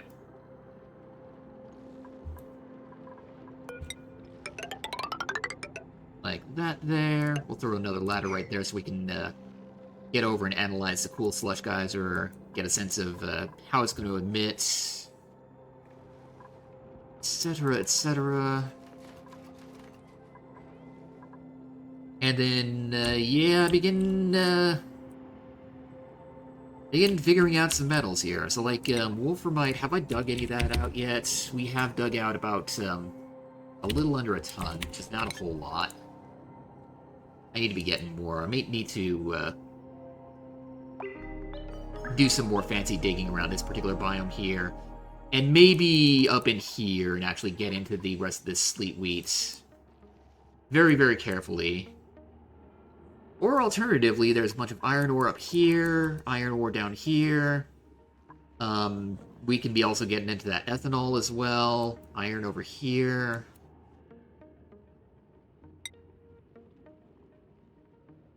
Could be deoxidizing rust. Get iron ore that way. I don't know. There are options.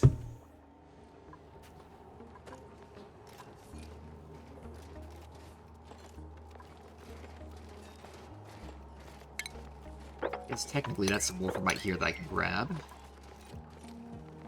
Granite, igneous, yeah.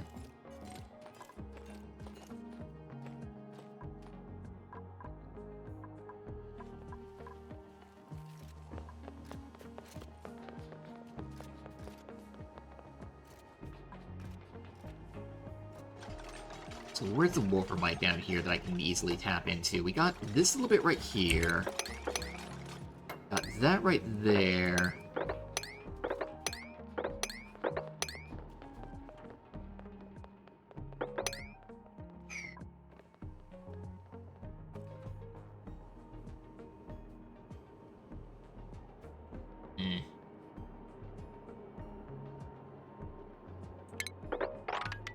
I can just do this to easily get into here and dig out that little bit of wolframite.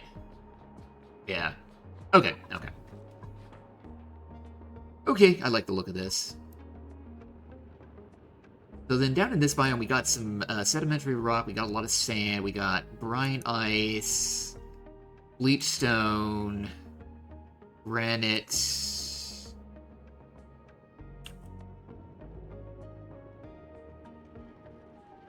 I think the sand's the most interesting thing there. If I want to get into these biomes. Kinda don't, unless I really have a good reason to, like having a geyser over here. The iron ore in this biome, I think, is more interesting.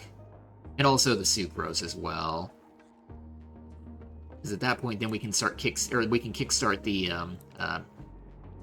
kickstart spigot seals. Oh, I can't actually get over there because we need to dig out that right there. Okay. Whoops.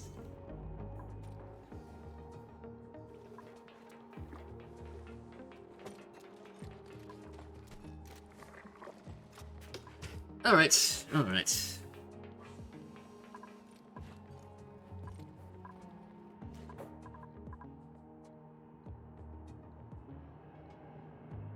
I'm also just looking at the wolframite that I have access to over here, and it's not super extensive. Yeah, it's literally just these two bits right here, and oh, bit right there that we can easily get. I think, yeah, that's, there.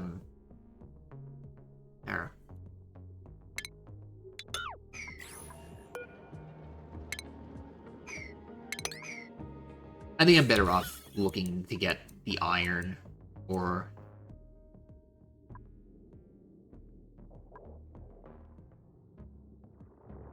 and using that as my primary source of refined metals. I mean, we'll dig out all the wolframite as we can, because it's eventually going to be useful, and, you know, might as well start refining it now anyway,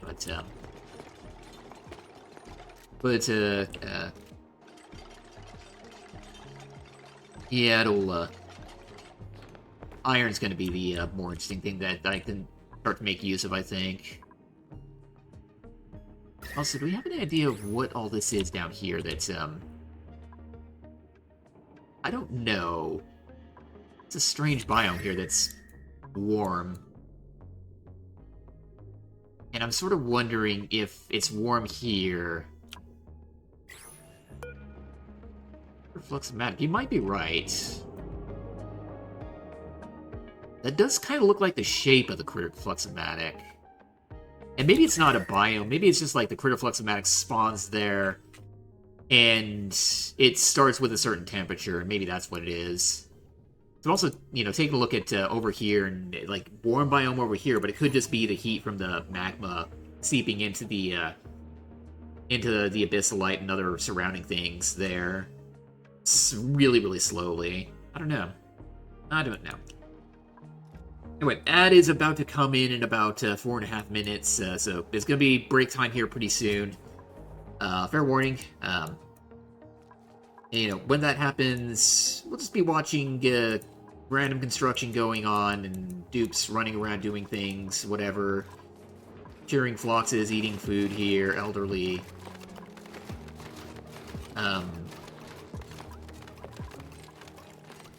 Some of these are elderly. Oh, okay, these all look like they're still wild. Up 16-7? Cool, cool. Who are they playing tonight? I wasn't thinking to check that. Packers, okay.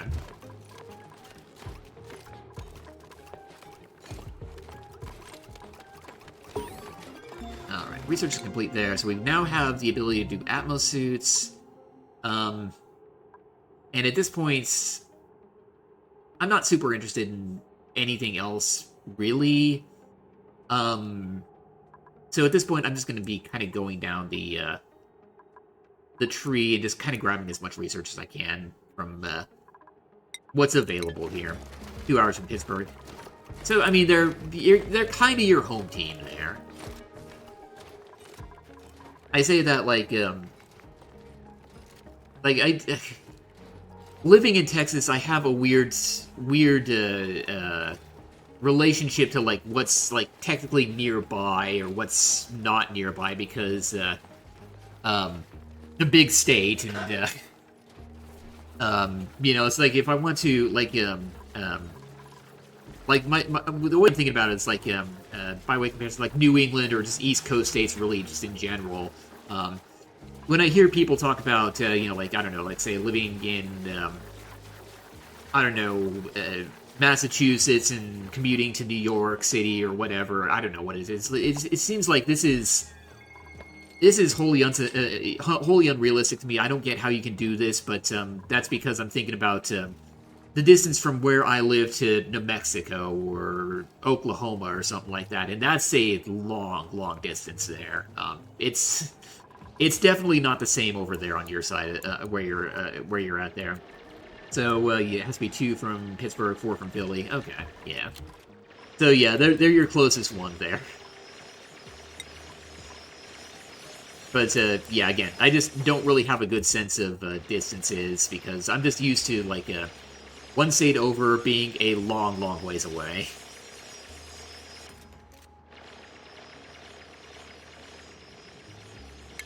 station we get? Oh, the exosuit forge and the Atmos suit stuff. Yeah, we're not doing anything with that for a good long while.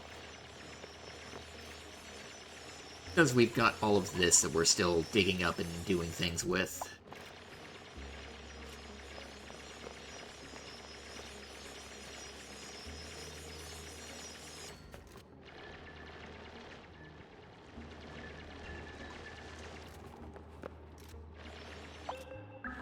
Alright, so as we continue construction, all that kind of stuff, all that work there, I'm also going to queue up some digging as well as we continue all this construction down this way.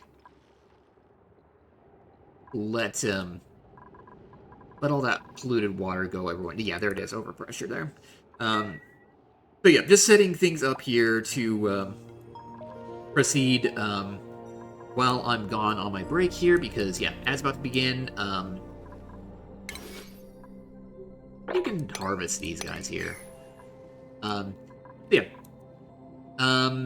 Quick break here, 3 minutes, take your own break here. I'm not going anywhere, you're not going to be missing anything other than construction work. I'll be back in a few minutes.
Did I miss a suffocation alert? I still appear to have 6 duplicants, so I think we're still fine, but, I don't know, were we, gas overlay here, I can't imagine where it would have been, already got some, okay, we let out some bleach somehow, well, that's fine, Yeah, I can't imagine where it might be. Like, maybe down here. Also, I think I saw some, not metal. Ah, there we go, some wolvermite over here. That too. Oh, no, Joseph. Okay, okay, good to know, good to know.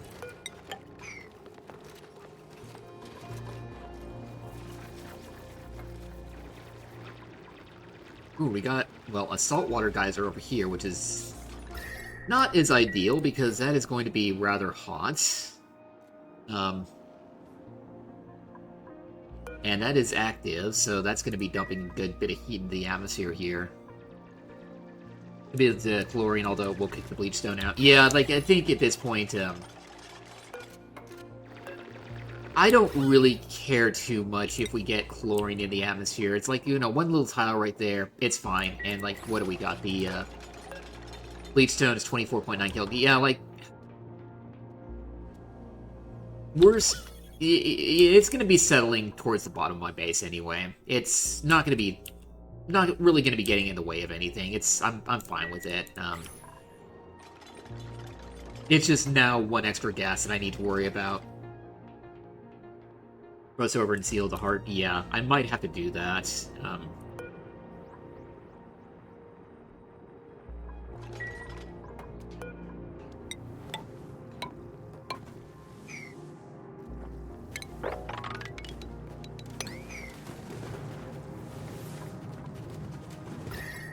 Especially, yeah. Like, now that I've uncovered it. And I'm wondering, like, yeah, granite here has pretty good thermal conductivity. Salt, not as much. Sand, yeah, it's like, it's... I really should do that, because it does look like it's going to really heat things up reasonably quickly. So, yeah. That's, yep, there's the, yeah, as you say, the geotune for the future there. We got that going, at least. Power source is right there. We will eventually have to analyze that, but not for a little while. Set this to a high priority, and we'll also say I don't have insulated tiles yet. That is something I really need to be researching here. Where are you?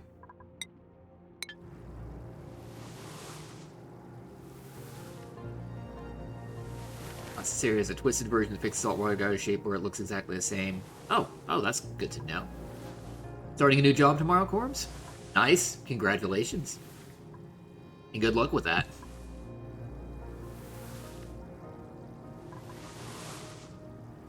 Yeah, I didn't research insulated tiles because I was not thinking that would be something I'd be needing anytime soon, but here we go. Repairing computers all day for 8 hours? That's something you enjoy doing? You know, if so, great, perfect job there.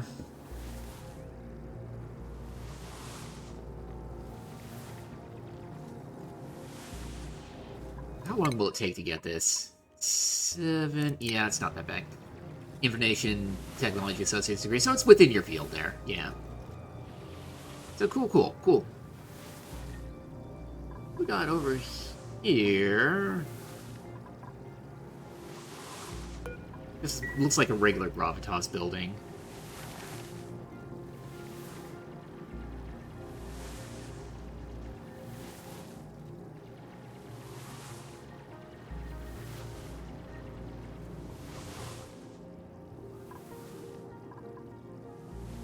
Best Buy, okay.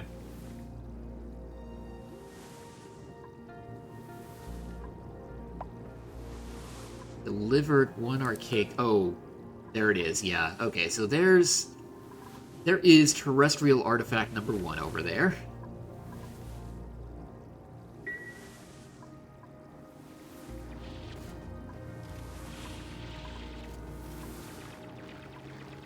And I guess I'm not going to dig down here, or build a ladder down here, because,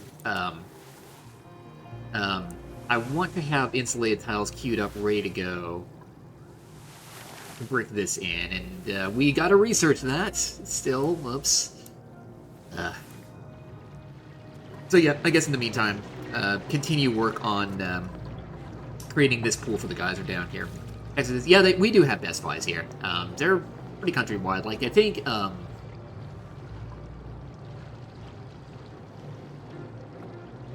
can think of two in a near vicinity to me. I'd say near vicinity. It's like maybe a 15-minute drive from where I'm at. But, yeah, we got them around. The one store that reminds me of that I used to love, that when I first moved out here, was just like I fell in love with this place, was Fry's Electronics. But they completely shut down about 4 years ago, and they turned into a complete joke even long before that.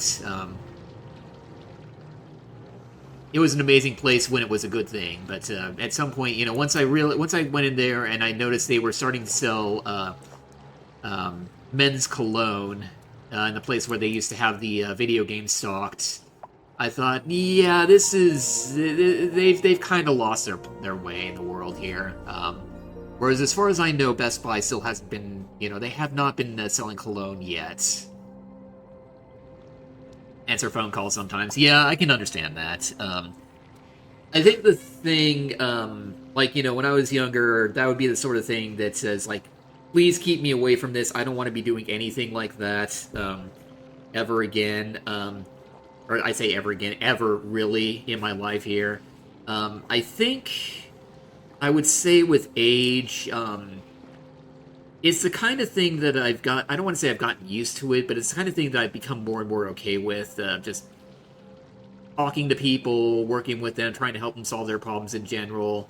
So, you know, I think, you know, you're not going to like me saying this, but I think it would be good practice to be able to do, you know, to have those phone conversations and work with people that way.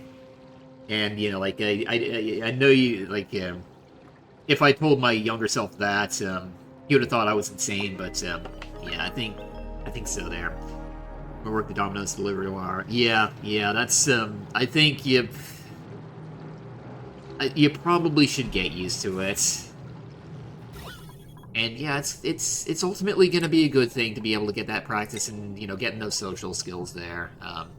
And, you know, I know that people can be pretty awful every so often, but I do think in general, like, in my case, I kind of had a really dim view of people just in general when I was a lot younger, back in the college times, and it's like, by default, I kind of assumed most people were awful and I didn't want to work with them. Yeah. Just let me do the job repairing computers. I mean, so part of it is you need to be able to talk to people and get a sense of what's wrong with the computers. I mean, you know, like you can tinker with them, maybe figure out things like that on your own there, but on some level, you're going to need to get people to say, okay, so here's I'm noticing what's going wrong with them, and so I think, you know, talking to people, it's going to be a skill that's, you know, it's you know, it's unavoidable.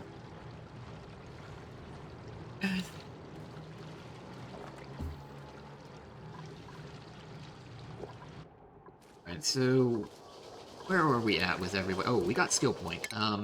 Ari, oh, there we go. You can do some grilling now.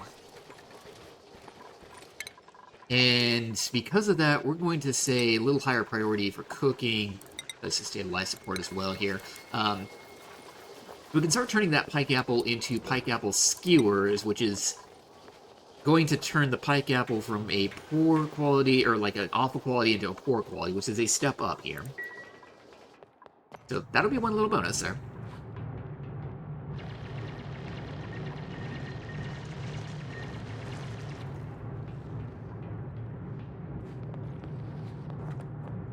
And we are also almost done with research here. Yeah.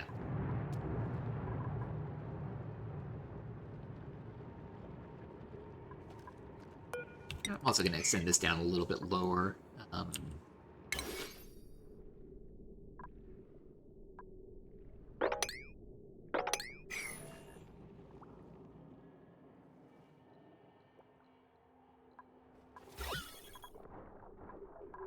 Also, our level of carbon dioxide might be getting a little low for the alveovera, which is, at the moment, a good problem to have, but at some point, that might screw with our oxygen production, and I might need to do something about that. Okay, there we go. There we go. So first of all, let's go back into this research we were doing up here, but now let's also begin laying out the insulated tiles, igneous rock.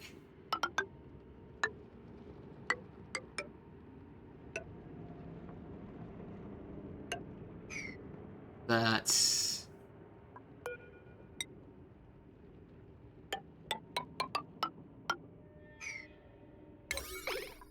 this...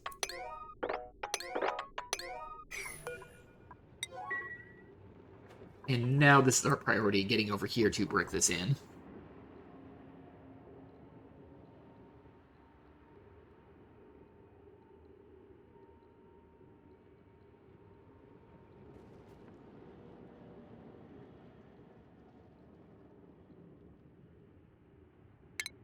So we get, oh, ice liquefier. We knew the ice liquefier. We got space heater, icy fan, ice maker, yeah.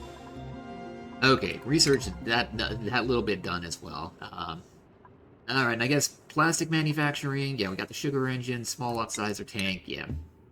Yeah, we're now getting into the point where it's like, this is not super important stuff, but we're just researching because we can research.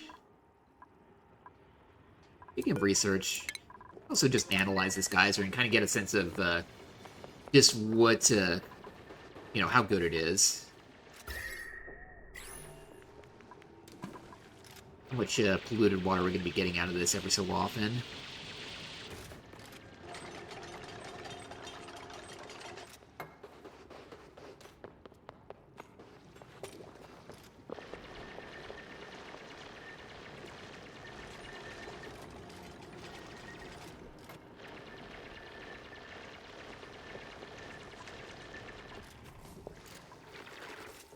You know what?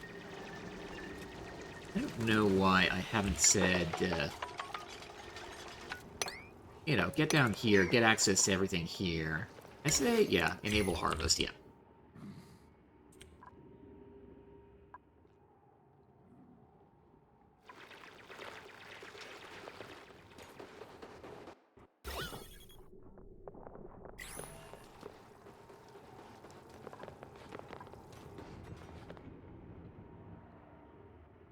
There's the edge of the map, finally. Like, here was our starting pod, right over here. Pretty close to the eastern side of the map, or right side of the map, or whatever. And ultimately, yeah, like right here is the center, or like this here is the edge.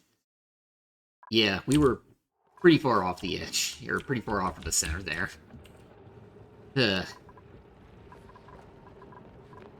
Let's say, this was priority? Come on, guys.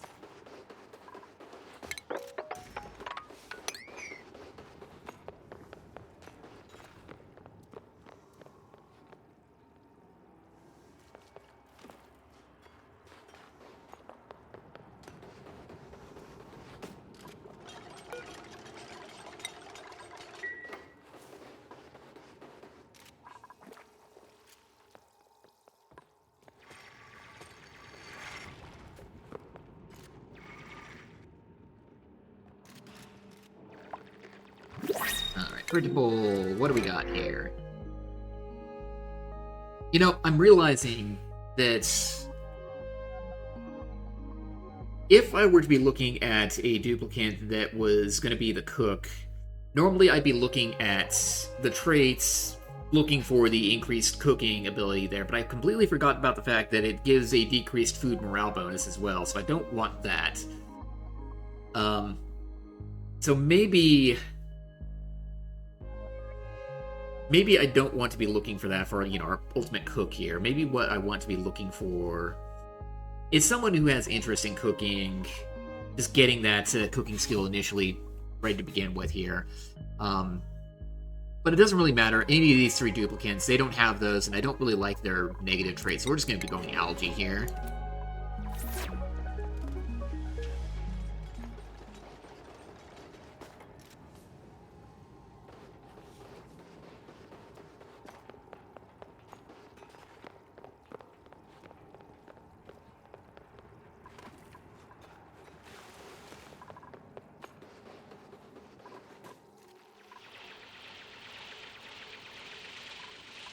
Sounds are yeah, okay, they're diamond. That's what I thought.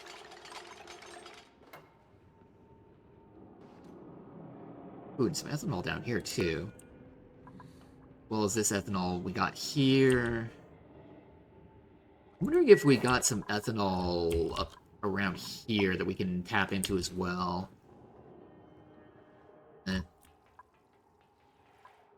We're going to be doing that. The plume squashes, how much do they consume per cycle? 15 kilograms per cycle.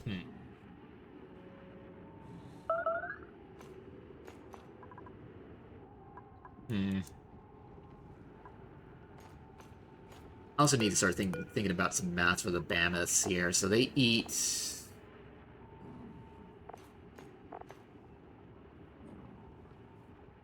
44% of a plume squash plant, the growth cycle. And... domestic, they grow 9 cycles. That is... Ooh. You're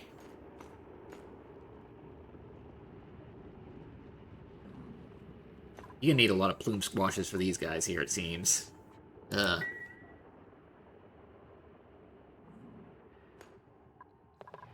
did we get the pinch of pepper seed? I guess it was buried somewhere? Oh well. Yeah, sure, run away.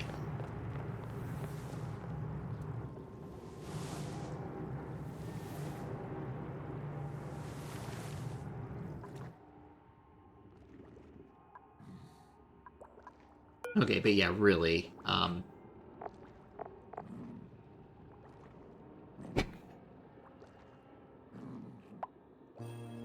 the math on these here. So... about 11% growth per cycle for these plume squash plants. So you would need 4 per mammoth. And I think I read that the mammoths, maximum you can put in a ranch at 6. So you need 24 plume squash plants per ranch. And at 15 kilograms of ethanol per cycle, that's 360 kilograms of ethanol per cycle. Yeah. Which is a substantial amount. Not really... I don't really feel like I can use this ethanol here and say, that's good, we can use that there. I think I want to be making use of spigot seals, which thankfully they do appear to be making some ethanol up here, tapping into these trees over here, so good, good. How much do they make per cycle? 40 kilograms per cycle. What was my number here? 360. So if I had 9 spigot seals, that should be enough for 1 ranch of mammoths. We probably have eggs in here that we need to get rid of. Yeah, there it is. There's one. Yeah, let's just move these up here.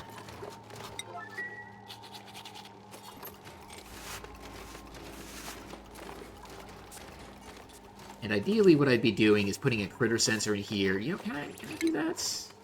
No, I can't, because I don't... Oh, yeah, I do. Yeah, you know what, let's just do that. Just so I can get a count of how many critters there are in here.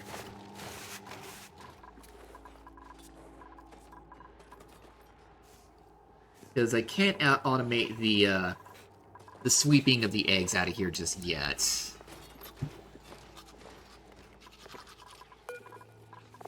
Also, we don't have meat yet.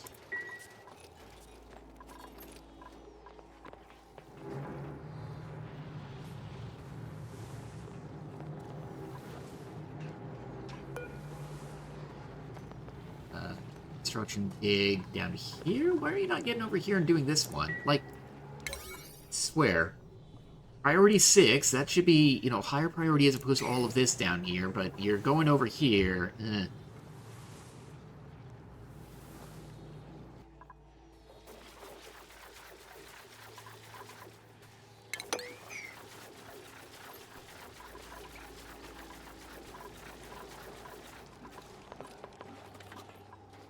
And I think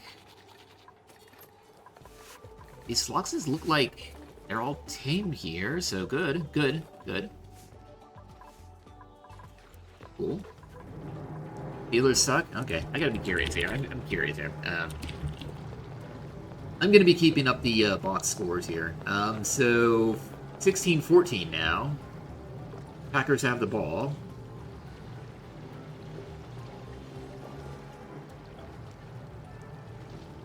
Did they just, did the Packers just score and, like, turn it over or something?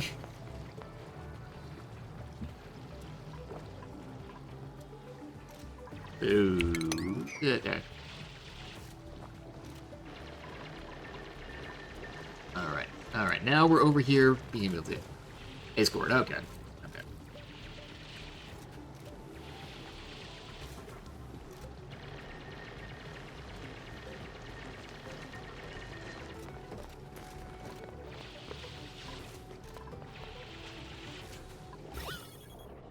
Oh, and I guess we got the hydrogen gas we need to deal with as well. Eh.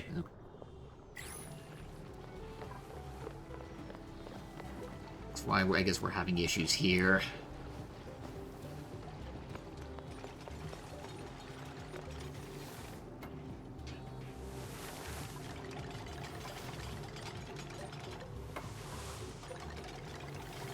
Okay, so how hot is it right here if we get into here? It's toasty. You might scald yourself from the erupting saltwater geyser, but I think you'll be okay. I think you'll be fine. Now we can dig all of that out as well.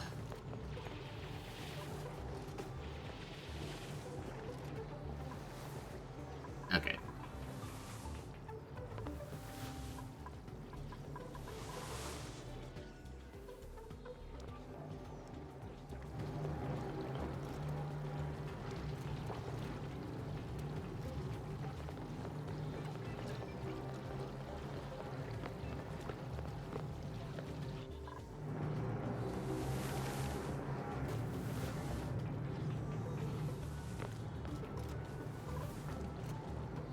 Was wondering why the bleachstone everywhere on the ground on the metal planet. Yeah, it was just a case of, like, you know, I dug it all out, and I was just like, yeah, what am I gonna do about this here? I think this time I'm gonna try and be a little more careful about this, like at some point on the home planet, the bleachstone there, yeah, like on the let's see, in the metal planet, what? I'm trying to remember exactly what planet that was. It might have been the Marsh planet, but if it wasn't, what was it? It was the third planet. Oh, yeah. At that point, I think I was just in full demolition mode. Try and get a colony set up. I'll worry about this later. And later, in this case, meant we'll let the chlorine just fall down to where the betas live. It's not going to bother them. I'm fine with that. I think that was kind of my thought process, which, you know, is not something that I endorse as a smart thought process, but that was my thought process, or what happened, we'll say. But yeah, this time, I think, you know, I don't want to necessarily just be like, oh, you know, let's just demolish everything here. If we get bleachstone, I want to try and be a little more careful with it. And, you know, there's only so much I'm going to be able to do. I'm going to have to dig through some of this, and we're going to get some of this out here. Yeah, there was, well, it must have been some master plan behind the decision not to do anything. No, it's just, the plan really was just like, get space. I'm eventually going to build a Hydra here anyway. I'll enclose my main base, and then whatever's on the outside, however much chlorine is out there. Oh, well, whatever.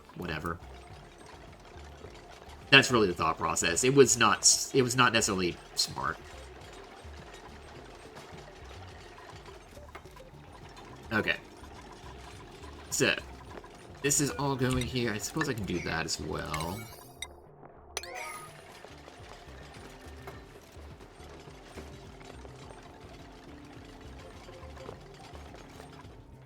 Also, did we get that? No, we didn't get that built up yet, but, ooh. Yeah, I was starting to run out of carbon dioxide here. Whenever I see something, must be really it must be intentional. Not necessarily. It could just be that, at least in my case, I'll say, it could just be that, you know, I'm focused on something else here, and it's just gonna be like, I'm either not recognizing it as a problem, or I'm thinking about it as, like, a future me problem. That's really about it. And, you know, it could be the same for other people. I can't guarantee that, but, at least in my case, that's what it is.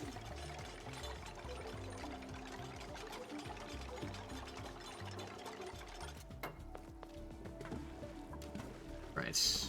I'm gonna build this last insulated tile right here. Yeah, just to kind of keep in the heat. And this one here. One more here. There we go.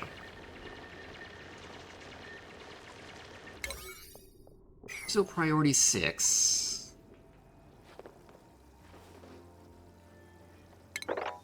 Also, I'm cool doing that as well now.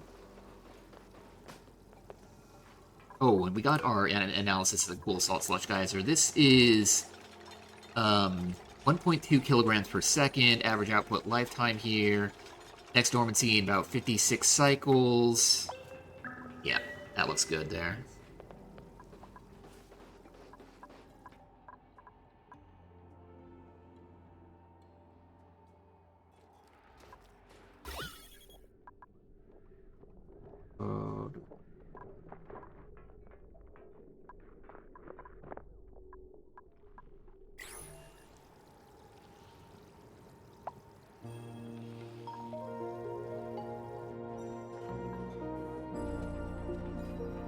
Oh, we now have meat. That means we can now make barbecue.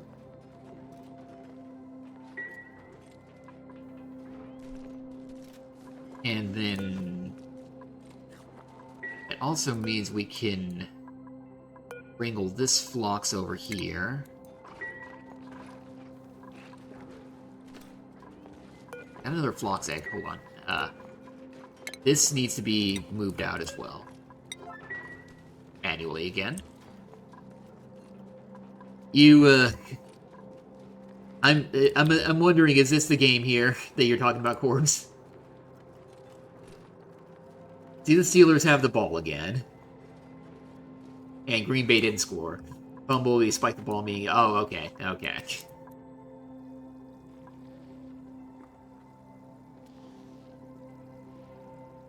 Okay, so yeah, they almost another turnover there. Oh, yeah, we can get rid of this too and open up this room fully again. Breathability in here is fine. It's just, yeah, down here, carbon dioxide is actually starting to get a little low, and oh, I guess our incident that we previously had is gotta do something about that.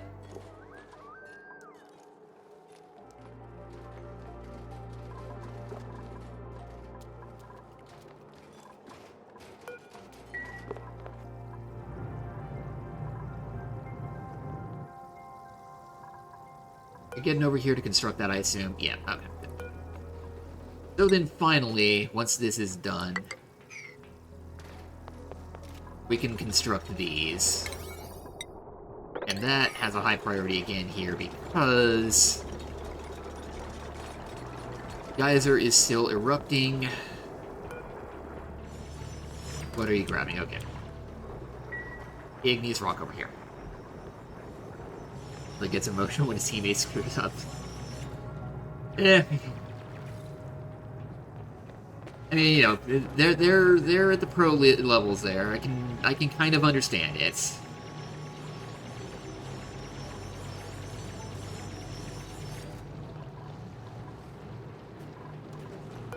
I think over here we'll not do that, but we'll do a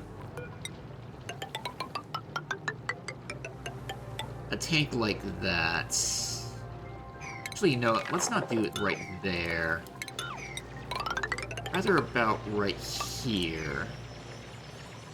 So I can do another ladder segment this way.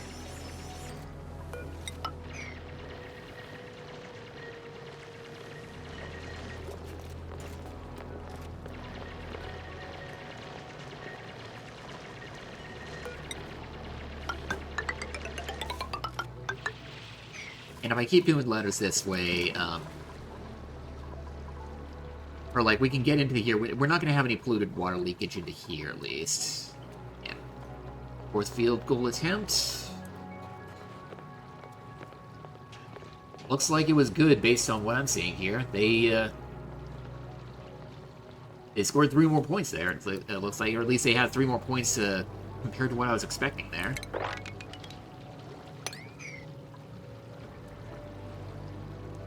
Actually, let's not do this yet.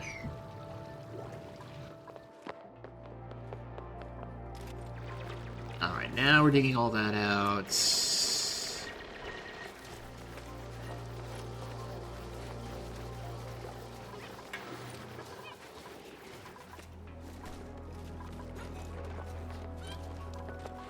There we go.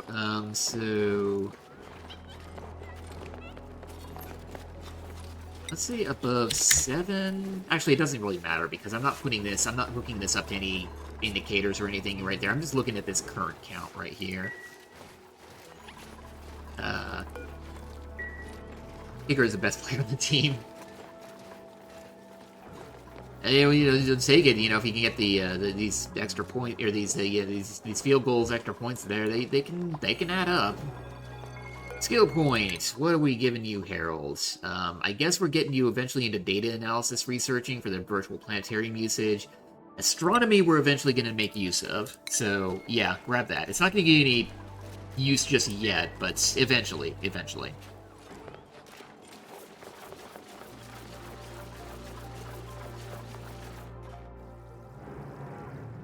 Alright, there we go. The saltwater is now fully enclosed. We got a menagerie of gases in there. We got the carbon dioxide, we got the oxygen, we got the chlorine, and we've got the hydrogen. I am rather curious what will happen as this begins to overpressure. I'm assuming one of the, or 2 of the gases are probably going to get deleted somehow. Which 2? I don't know.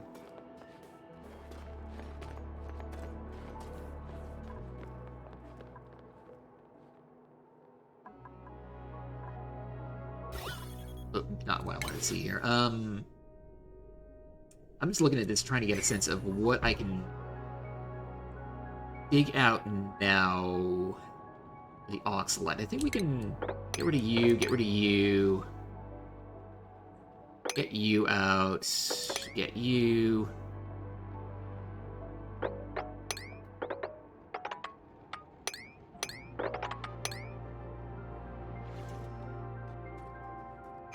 That we can't get rid of because there's snow right there. You know, we should be able to do that, actually. We can just hop over that way. Have a couple of airflow tiles on the top, the rest of the gas outlet in the intercooler box, and the heat production stops. I'm just a little concerned about, I guess, heat leaking out this way. I kind of prefer the insulation there.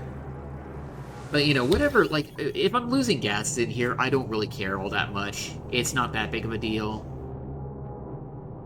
Oh, actually, I think, okay.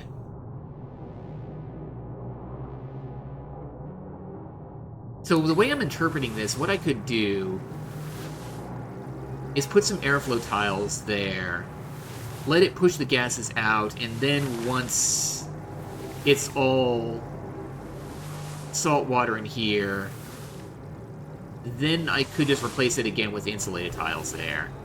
Like a small amount of output they can eventually open up when there's some liquid you can use.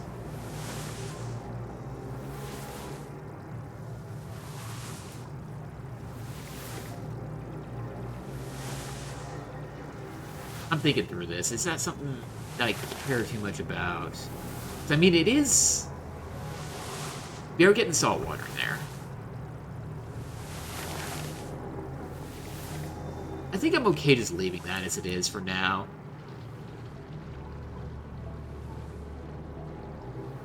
Yeah, I just don't feel like I care too much about stacking up too much water there. Yeah, it's fine. You stand. Okay, okay. Yeah, I guess the thing for me is, like, in this particular map, I kind of don't have a good sense of, you know, what saving liquid is going to be looking like, because, you know, we got all kinds of ice, snow, all of that really around here that I can make use of, and,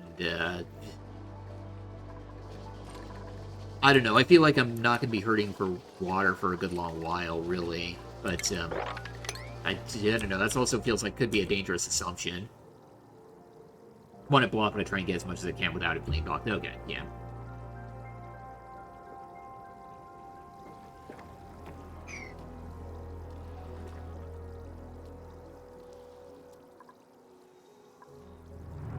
Okay. So...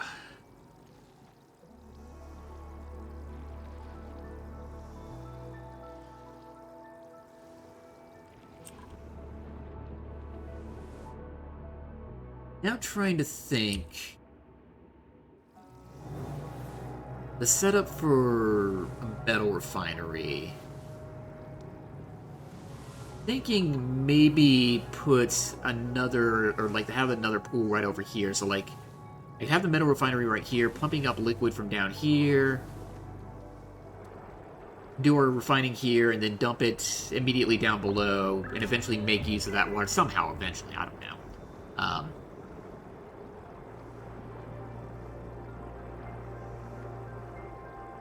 So I guess I might want to build another tank down this way,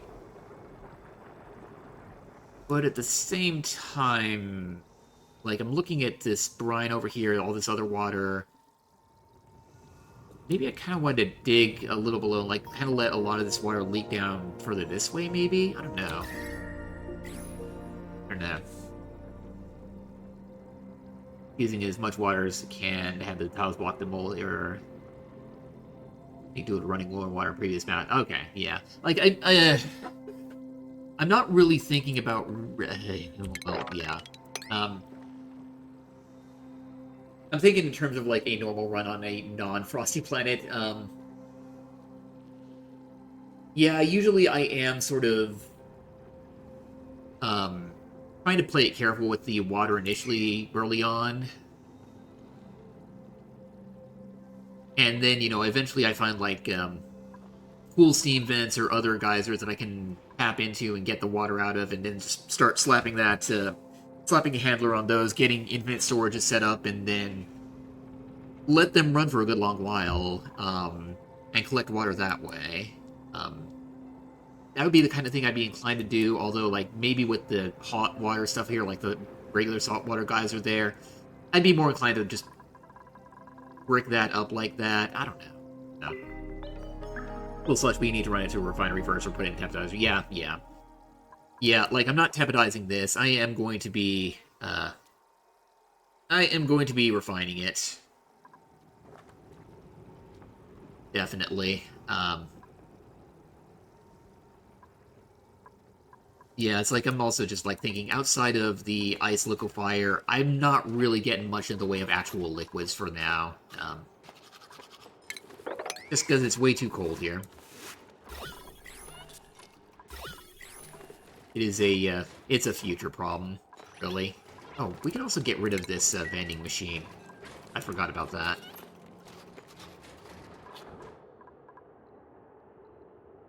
So what was that vent there again?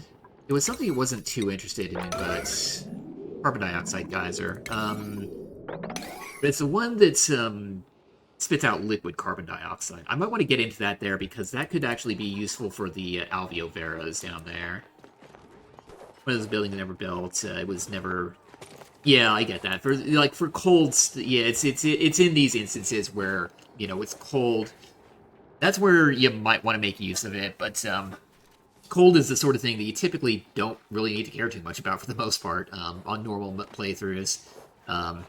Can generate heat along with other products. I will say that one of the instances I can think of where I did make use of a tapidizer was this sort of this idea of providing a little extra heat in a sort of nudging sort of way. In the sense where it's like, what was it? It was a Dreco Ranch. Was it Dreco or Glossy Dreco? I can't remember. One of those two. But where I had everything set up, the hydrogen atmosphere, and it must have been regular Dreco, so chlorine in there as well.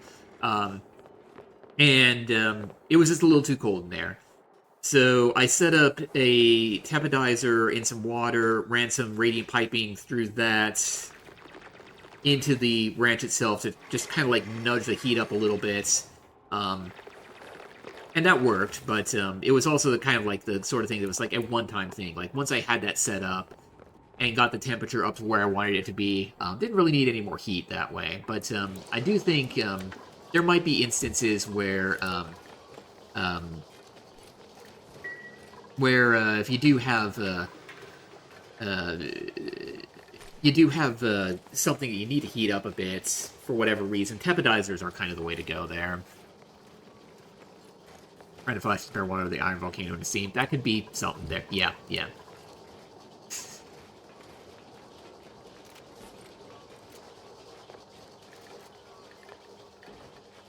Okay. Taking a peek at the score again, I'm not seeing what's happening there, of course. It doesn't look like there's been any score there, but it sort of sounds like it's saying the end of the third quarter, so I can't say exactly where things are here, but I'm guessing based contextually, the Packers made a pretty substantial drive towards the end of that quarter. Almost exactly launched it to the end. Yeah, that would be it, yeah. That will do it.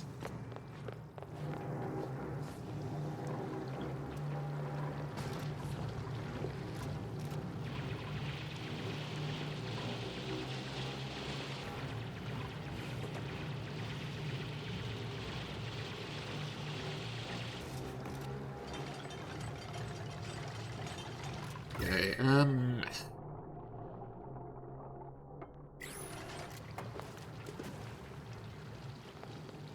Cold Slush. Yeah, this one's a Cold Slush geyser. Otherwise, I would have been like, yeah, we gotta break this up or something here. But no, we're gonna make use of this. We're gonna be trying to use this for a metal refinery somehow or another.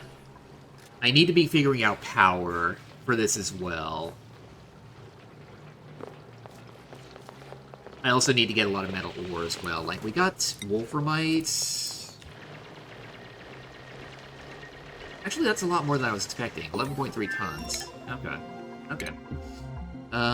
Next up, we will go into power wires over here. You know what? Let's actually go with power, or shipping instead, because I might be close enough where I might be able to start making use of refined metals, and if that's the case, having my shippers ready to go is going to be really handy here. Fair bit of Wolframite for those tiny days. Yeah, I'm kind of surprised there.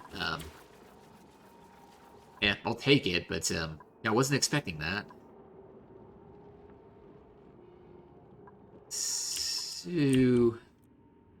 now look at the score. 20. Yep, okay. So must have been the first play of the quarter there. That's Packers managed to score. Learned to love iron on Series Minor, at least until you got a second planet. Yep. A lot of iron down there, and I'm thinking, like, yeah, we're gonna grab that, make use of that. We got fossil down there, too. Alright, so we got an early source of lime as well. Who'd make steel, I guess?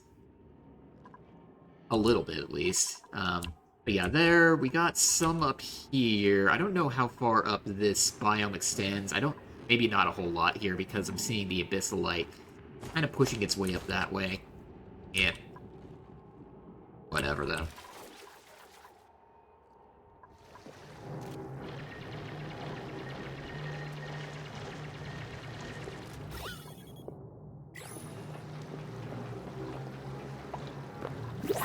Printable. We got some wart seeds, we got some aloe vera seeds. Wart seed would obviously be the pick there. These are actually interesting duplicants here. Both are animal lovers. One is frostproof, which is handy here. The other is handy, increased construction. Don't really care too much about that. Decreased machinery, I'm not a fan of, but if I were to get you for animal lover, I'd want to be putting you on ranching anyway, so you probably wouldn't be doing much in the way of machining. Stinky is a pacifist, can't do hacking Garens, no biggie there. But the thing is, right now...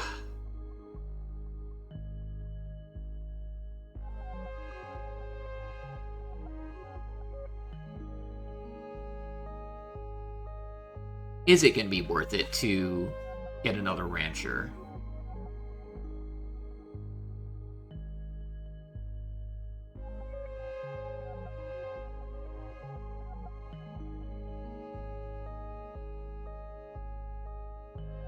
I'm thinking in my mind. I'm thinking it is actually going to be worth it, because that will allow me to expand ranches a lot more rapidly. So yeah, pay, we're going to go with you. We're going to grab you, we are going to get you towards critter ranching eventually. We are going to build you a cot. We are going to build you another mess table. We are going to put you on another schedule, the offset 2. Welcome to club.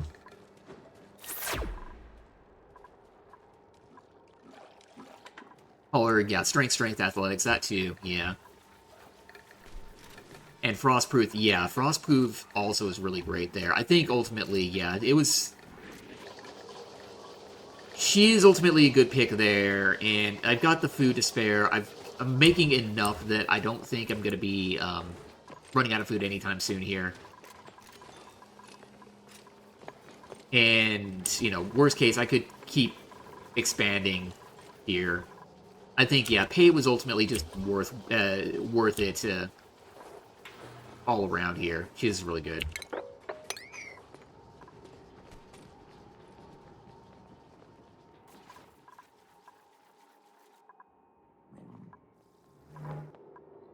Alright, we got a cot up and running. We have a nest table up and running.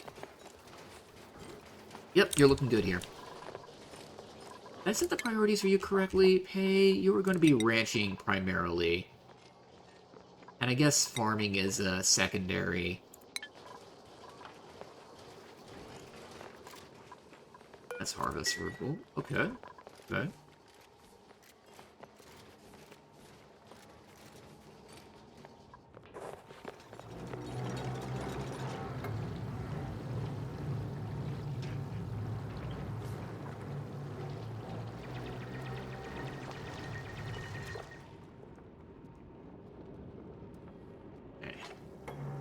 Now the question of our time, how do we get...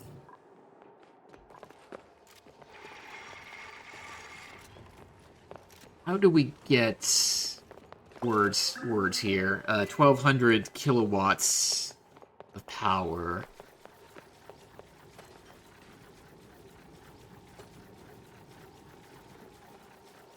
And I think I might... I think for this, I might have to go the wood burners. Before I do anything with this, I'm gonna lay one down here. Okay, it does have an automation port. Okay. Turned off the game. That bad?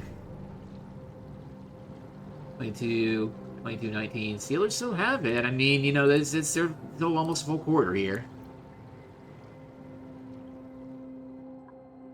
But, okay, so the wood wood burner, was it? I'm kind of looking at this here, partly because, you know, I'm seeing my wood stocks go up. I think we can afford spending wood on this. But I'm also seeing not as much carbon dioxide down here. Back down to the 15-yard line, didn't hit anything. Okay. So it sounds like you're seeing the writing on the wall here.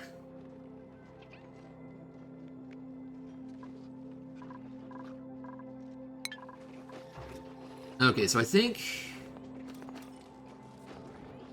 what we're going to do for this,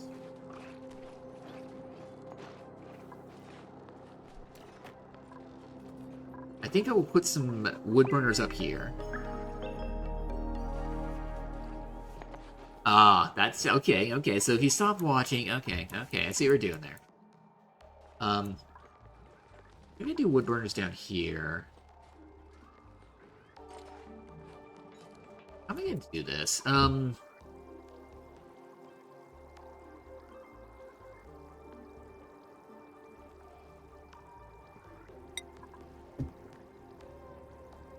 75 kilograms of lead. I'm just trying to think. Power wires. Like, we don't have... We're still researching, yeah, the conductive wires.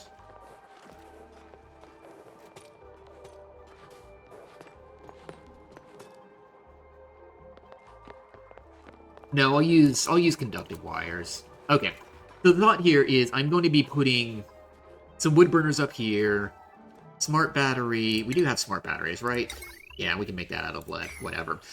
Use that as a way to just start making power. Hook that up to the power grid right here. We've got plenty of wood we can make use of for that. And then eventually, like, the 1200 watts we're going to be needing down here for the metal refinery. Conductive wire, or not conductive wire, heavy watt wire running down, snaking through here, being all weird like that. And that should be doable. I think we can do that. Would win about a starting amount. Yep. Yeah, that's, yeah, once I started ranching floxes here, I thought, okay. Yeah, and wood started going above that high. I was like, okay, we're in better shape than I thought. We got a video here to see what to... Hold on, here. TJ screaming off the edge on third down. Love hit as he throws, up for grabs. Caught! Kraft! Oh, on the run! Kraft pulling away! Still on his feet at the 30. What a run after the catch by Kraft, all the way to the 26.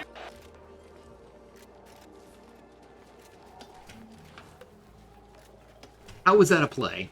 How... Yeah, that was one of the... That shouldn't have happened. I'll grant you that. Also, fair warning, ads coming in about 3 minutes. Breaks time's coming here shortly.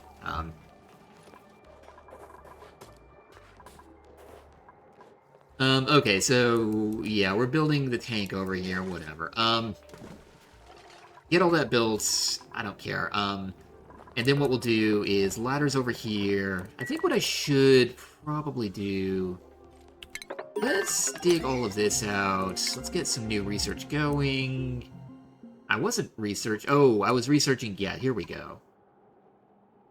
That's what it was I was researching. Okay. Yeah, solid transport. Yeah.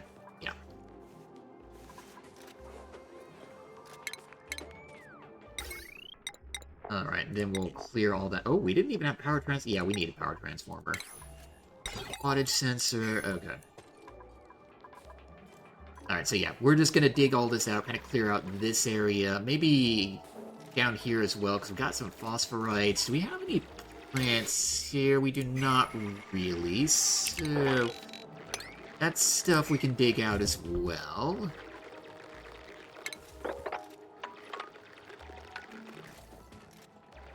This right here, this is more the kind of thing that I'm interested in getting rid of, just to kind of open up a lot of space right here. But yeah, wood burners up here, and And the idea will be that carbon dioxide can fall down here, feed the alveoveras, because, yeah, it's getting a little bit thinner than I was expecting it to. So, yeah, a little bit more supply for them, hopefully. And we'll get to power going for the batteries, etc., etc.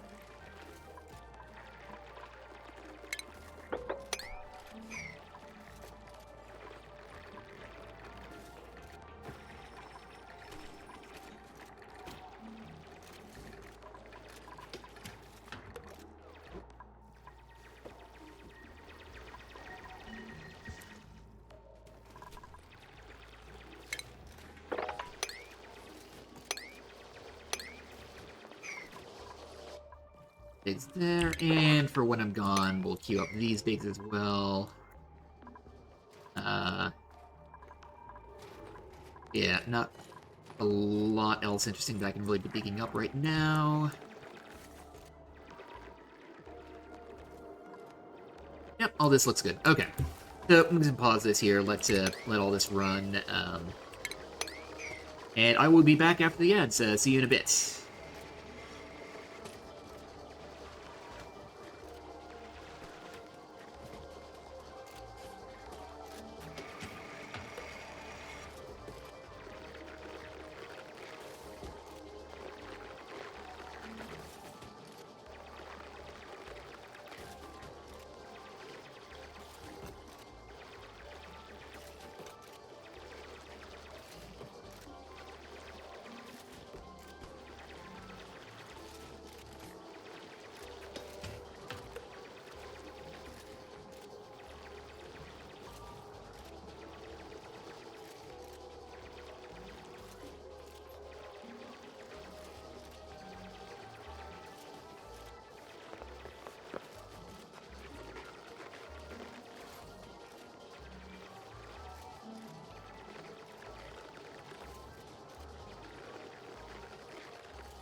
Alright, we are back here. We did some research. We got, what is this?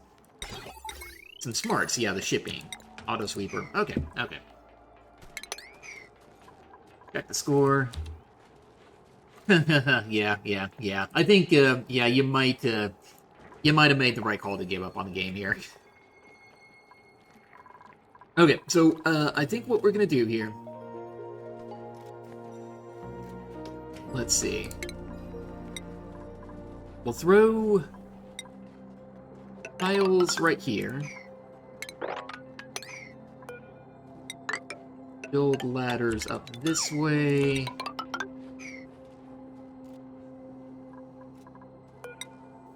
I mean, realistically, we're going to do tiles up this way here as well. Not that.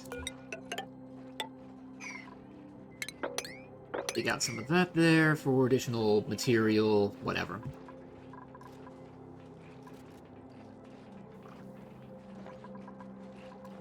And so then, let's see. So, not food. Ow. Power. The wood burners are too wide. Okay. Okay. So, 1, 2, 3, 4, 5. I can fit 5 there. I'm gonna go 4, I think. Maybe I should go 5.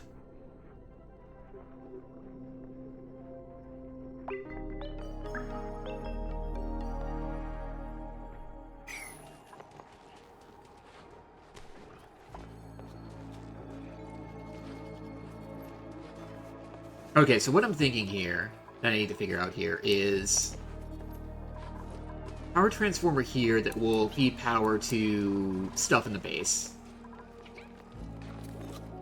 And then a smart battery connected next to that.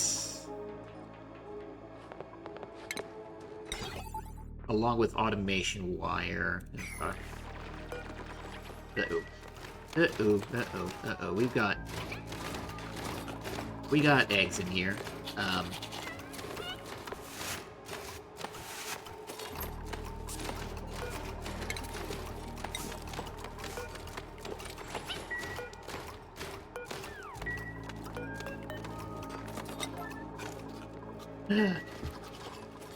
Was maybe not the best of ideas here to be getting a ranch going without the automation setup, or not the auto sweeping going, but so goes.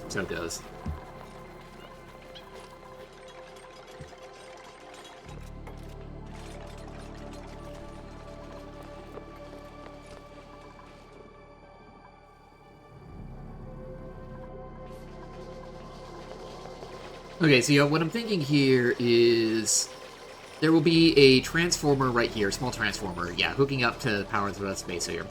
A smart battery next to that, and then filling the rest with wood burners here, as much as we can realistically go with, essentially. And then have all that hooked up with the automation wires for the smart battery. And so let me see here. Smart battery takes 200. Automation wires, 5. I mean, we should be... the lead that we have should be enough for everything here.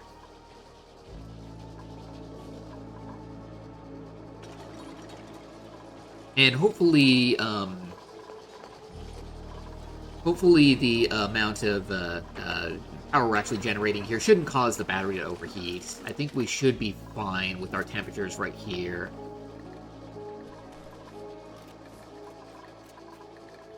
Why are you just shimmying up the fire pole like that rather than building ladders here? You guys are not the smartest, but okay.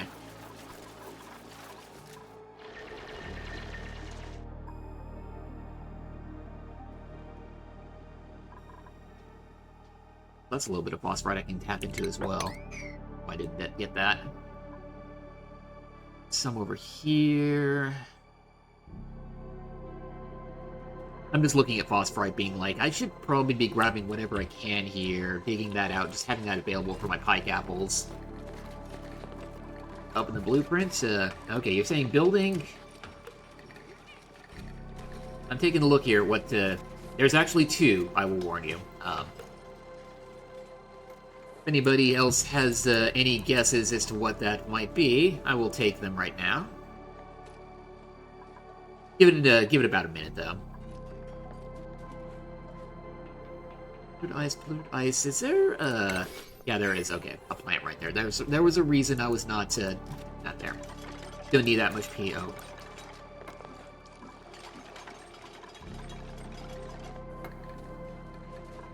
Third eye to see again? Yep, indeed.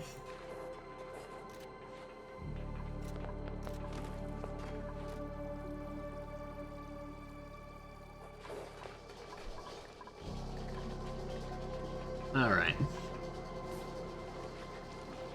Alright, well, you know what? I think we'll do it here. Actually, I want to take one last look here. Okay, so that's 5 of 6 blueprints this week. Okay, let's pull these open here. Corb said it's a building. Let's find out if he's correct. And... no, sorry, it's gloves. But we have one more. You want to go with building for this one as well?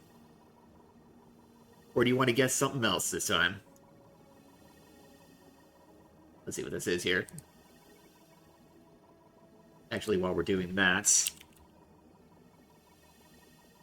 I'll pull up my spreadsheet here.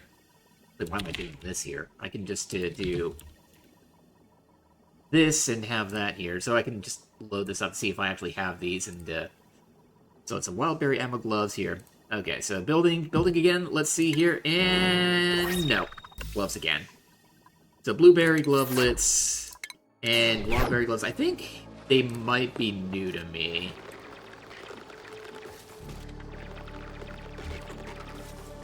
Nope, I have the blueberry.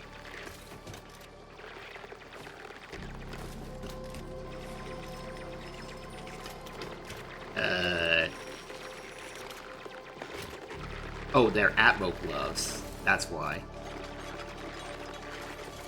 Wildberry, Atmo gloves, suits, helmets, gloves. Nope, the Wildberry ones are new to me. Now marked on my spreadsheet here. Don't have any of those that are common. Yep, so I got one new, I'll take that.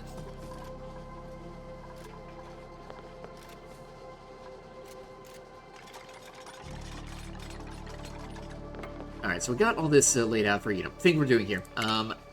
Let's also begin laying out the power transformer, which will do that.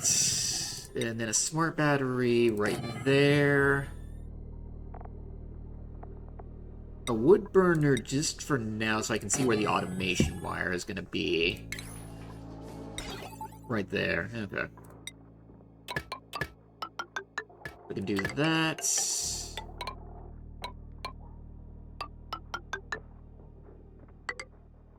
It'll look something like this. And then heavy watt wire.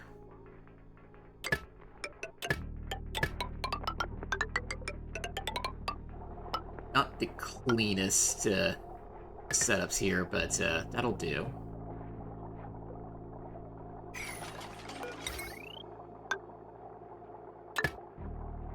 And then that power line ready to go in. At a moment's notice. And then I guess now we can also say the rest of these wood burners can go into place here. Verify that wires are set up properly. Power wires. Yep, okay. Alright. And remind me how much wood these consume per second. 1.2 kilograms.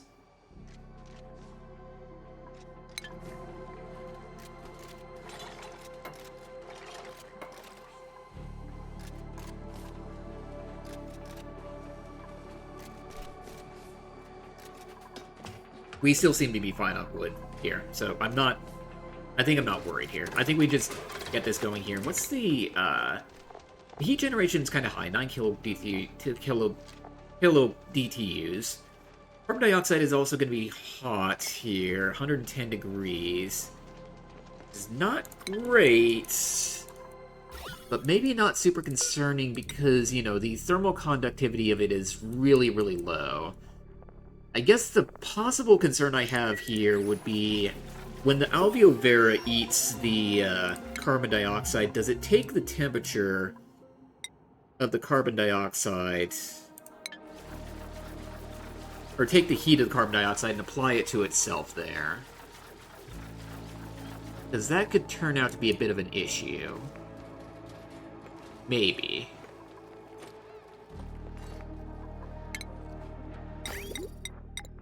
But I think ultimately, actually having automated power is going to be more worth it than possibly heating things up down here.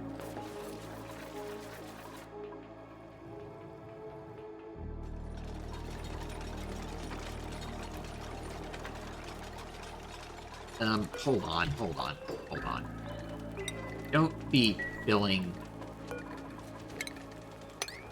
these here. We really need to get, the smart battery built up, you know, like, all this stuff. Okay, so, okay. Okay.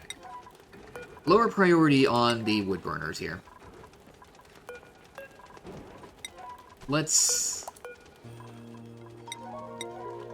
build everything else first, so that we're not just needlessly burning wood here.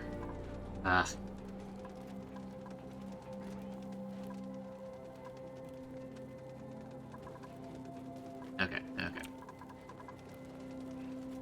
Disable, that's true, I should do that. Problem, though, here is, it'll take a while to actually get there and disable that, but, my, settings errand...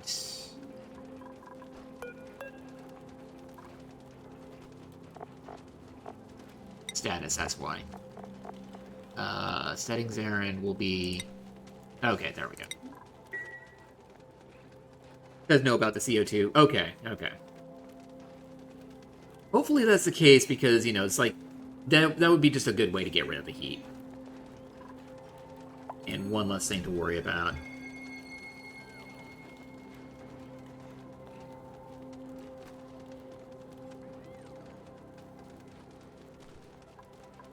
Probably the top priority. When you need something on and off in the game, you need it now. Yeah. I mean, I guess the thing with this here,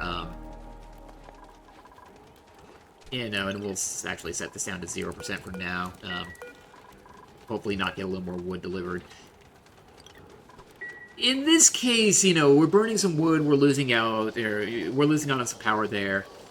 It's not necessarily a whole lot that we're losing out on. And we are making some carbon dioxide, which is still going to be useful for our alveovaros down here. And, you know, we still got plenty of wood left over here. We're not totally wasting it, just slightly.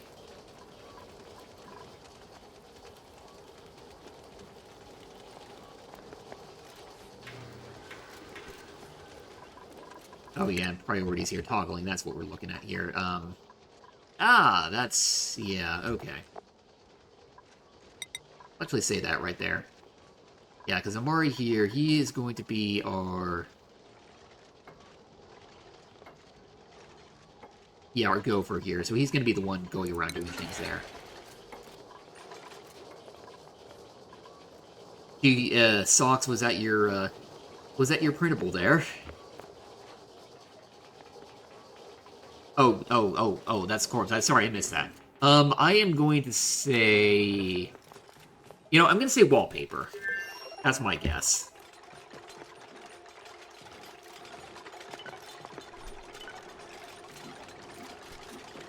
Alright, wood burners are now disabled while we construct the rest of the grid.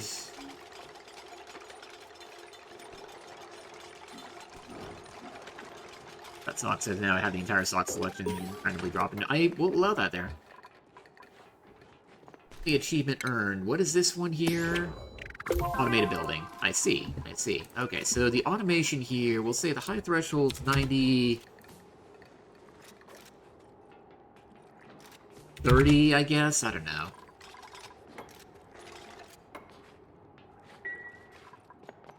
Okay.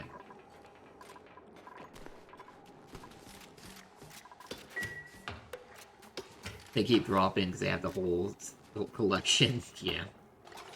So the special noise, is that, I'm kind of curious here, is that a joy response? Or no? Lost.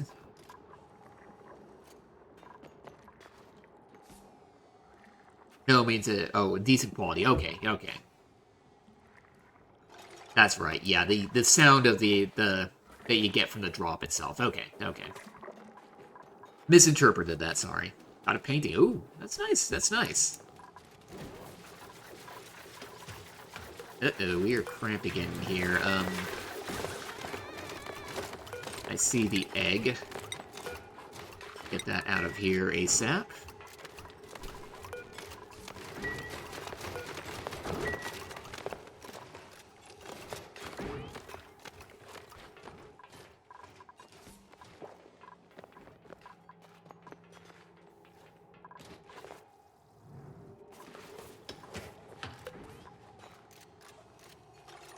Or else.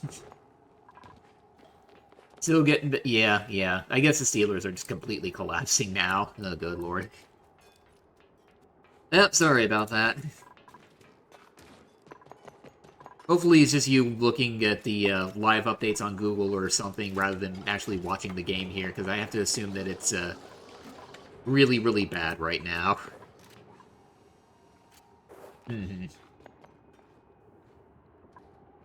Playing Oni, yep. That seems like the better call here. Oh, you know what? That's going to be actually easy to get to that bit of sleet wheat here. I might as well just dig that out.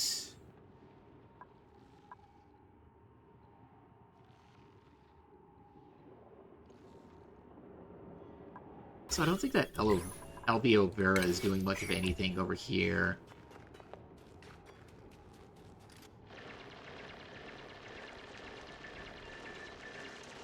Ah, what did I do there? I should just be comfortable digging all of this out.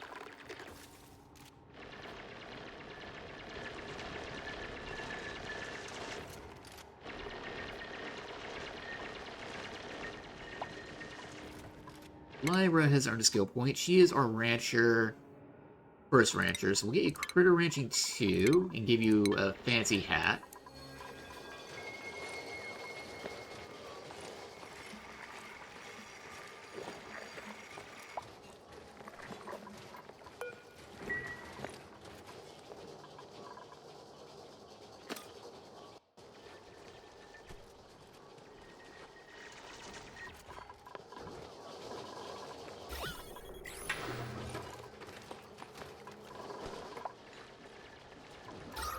Breathability, yeah, it still looks fine here. I think, yeah, we're fine on...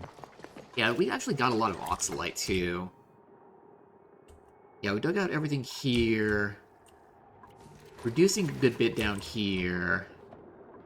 Trying to make carbon dioxide to turn into further oxalite down here. And again, maybe I need to get into the liquid carbon dioxide over here. And... What is that? The carbon dioxide vent.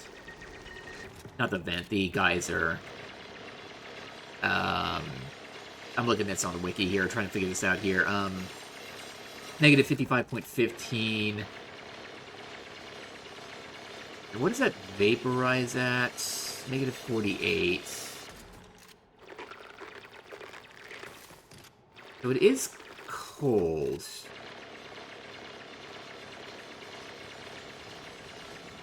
Yeah, I'm just mentally thinking, is it worth it to tap into that and get chill this way? I don't know. Oh, one other random thing I'm wondering here. We'll come back to this after the printable. Pike apple or dirt? I don't like either of these two dupes, so yeah, we'll skip on that. We'll just go with the dirt. Got plenty of pike apple seeds already there. Had a saltwater geyser, got a water geyser, and think the water one gives more heat. Almost certainly. Yeah, if it's a regular water geyser, I think it emits water at 95 degrees. I think that's what it's at. But yeah, the saltwater geyser, yeah, the cool ones, negative 10 degrees. Yeah, they're nice. Yeah, dirt is life, yep. I mean, we're making a good bit of dirt with the floxes over here, so there's that. Saltwater too? Okay. Is it a cool one, or is it regular saltwater? Guess that's kind of the question there. Like, you know, if a regular saltwater, I mean, you know, is Nanashi mentioned, you know, that could be that's a future that's a future what's the word I'm looking for? The geotuning thing that you can be doing, getting some power out of it that way. But yeah, so hot one actually. Okay, yeah, there you go. Hot water and the salt water geyser have the same output. Oh, that's right. Yeah, the yeah, doing geo because yeah, I was thinking for a second, yeah, you could geotune the regular water geyser, but I completely forgot. You do need bleach stone for that, and you're already getting bleach stone from the salt water. Yeah. Anyway, so what I was thinking about here was with this geyser here, or saltwater, no, the carbon dioxide geyser here. Is it going to be worth it to open this up and get chill coming in from the atmosphere here? Really to be able to feed, you know, extra carbon dioxide down to the alveo veras down here.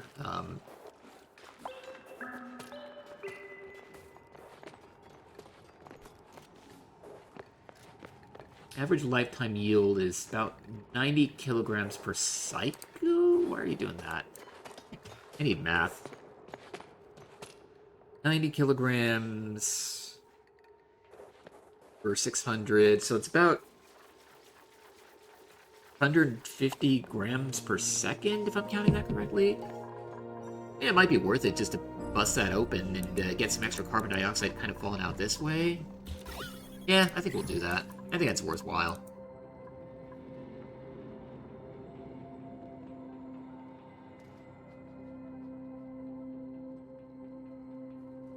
Alright, so we're gonna do that.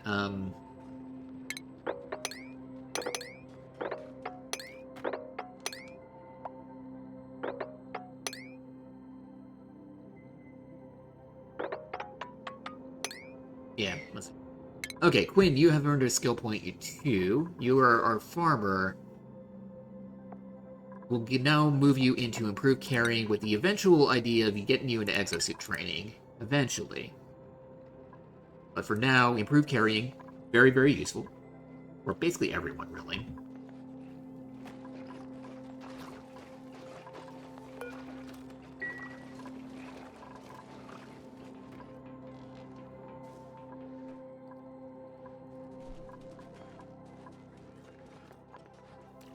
Alright, so we're going to be doing one more cycle here. And then we're going to call that a stream. Get my power setup going here, hopefully call that good. And then eventually make my way down here to try and get to refine metals going here. Background sound. Yep, sorry about that. You're gonna have to you're just gonna have to entertain yourself with Oni instead. And I guess I would say, you know, keep an eye on the score on this on your screen here. But at this point, I think you can give up. Don't worry about that anymore. It's not worth watching.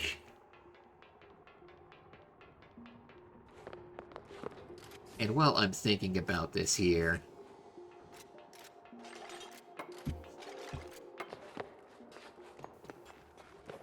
I'm gonna be pulling up the Oni directory on Twitch to just kind of like keep an eye on, see if there's anyone on a raid. Not seeing anyone right now, but not based on interest, but the stat bonuses for their traits. So for the interest, for the most part, I don't really like. I might use those as kind of a guideline there, but really what I'm going for is like I'm usually going for what do I want this dupe to really be doing. So like, you know, with Quinn right here, I know I wanted him farming, so focus on that. I know I want all my dupes eventually in exosuit training, so I'm going to go for that. And, like, I guess at this point, I didn't even think about... Yeah, I wasn't even looking at the interest there. Advanced research is free. I might as well grab that at some point here. But yeah, that's really more what I'm looking at rather than the interest. The interest, for the most part, I'm just kind of looking at is, like, an initial starting bonus to the attributes that I don't need to worry about getting into the plus 20 eventually there. But yeah, that's how I play, and if interests play into things, it's just a bonus for me that I'm not really planning for, really.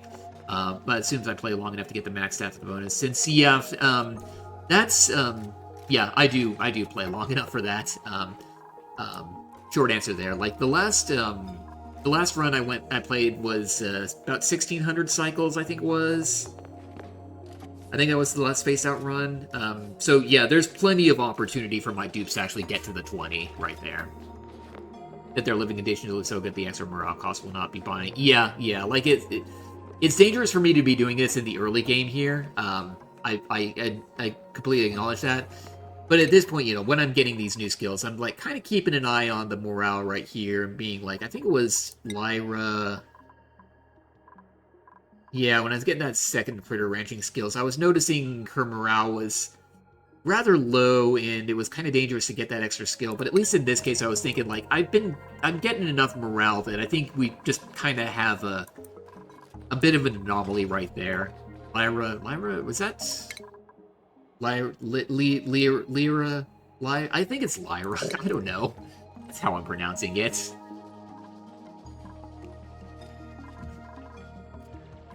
I don't know. Google, help me out on this.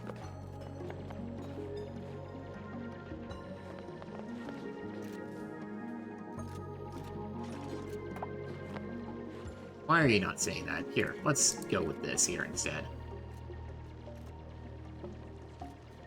Lyra. Lyra. Lyra. Lyra. Lyra. Lyra. Lyra. Those were various pronunciations from various regions there. Starvation? Why are you starving? You have access to food. And after hearing all of those names right there, those pronunciations, I have lost all sense. I am going Lyra. I think that makes sense there. When according to Google, yeah. Or Lyra. I'm going with Lyra. That's how I'm reading it. That's how I'm sticking with it. Yeah. You do you. I mean, I know we had this conversation before about Jorge or George. I'm going Jorge with that. Yeah. You can call him George. I'm fine with that. I'm you know, I mentioned this this was my mind goes to the actor from Lost, who was named Jorge. So I'm thinking Jorge.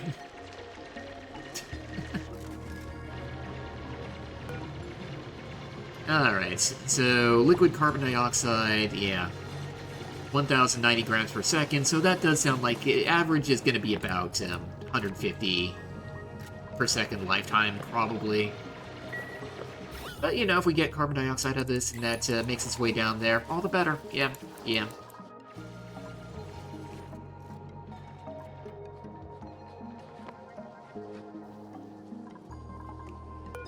But, yeah, we can also analyze this and get a sense of just how this is working. But it also seems like the liquid carbon dioxide that's coming out of this is, I don't want to say instantly vaporizing, but vaporizing pretty quickly here.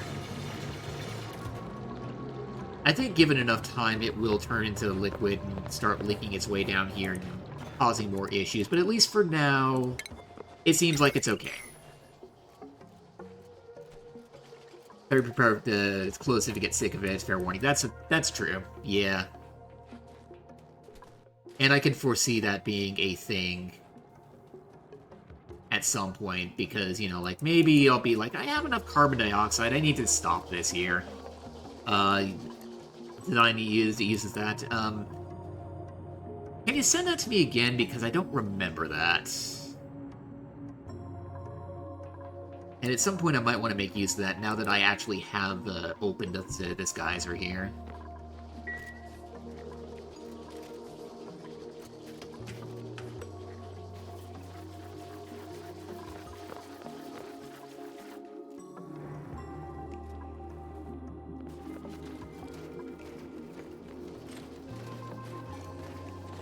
Thank you. Oh yes, this one. Okay, yeah. Okay, so that's what you're meaning. Okay, so it does use this. Okay, good to know. Also, just kind of counting the numbers on all this here. So 1, 2, 3.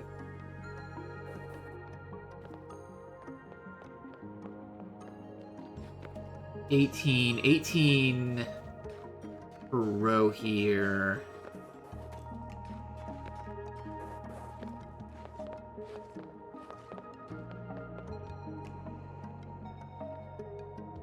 Four by four.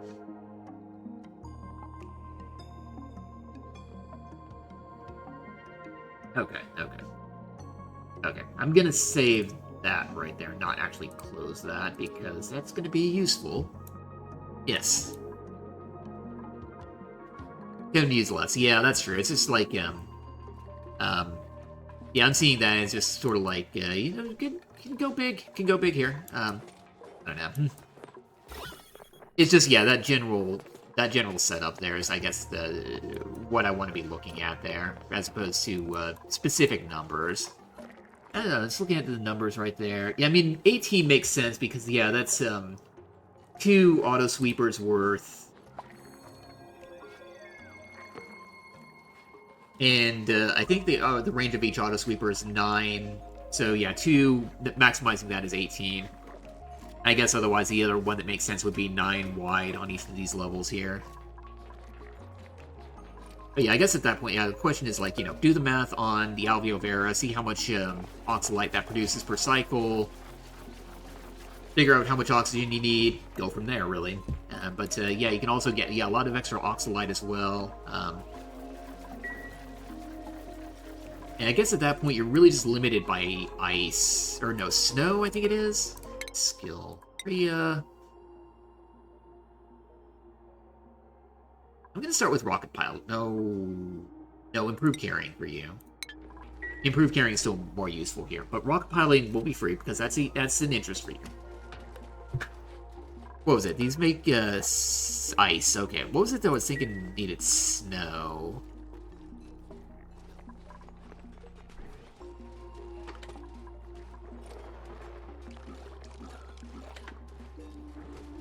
Something needs snow as fertilization. I forget what, though. Yeah, I mean, yeah, no point in having that much, but there's, less point in having, ice unless you want to melt it all. But the bonbon tree, that's right, okay. Okay, that's right. Don't bother with it. I think I might need to... Because I'm thinking, like, spigot seals are going to be a source of ethanol, and bonbon trees feel like the typical way to feed them, although... Sucrose... Ethanol and tallow, that too. Yeah, I forgot about tallow as well.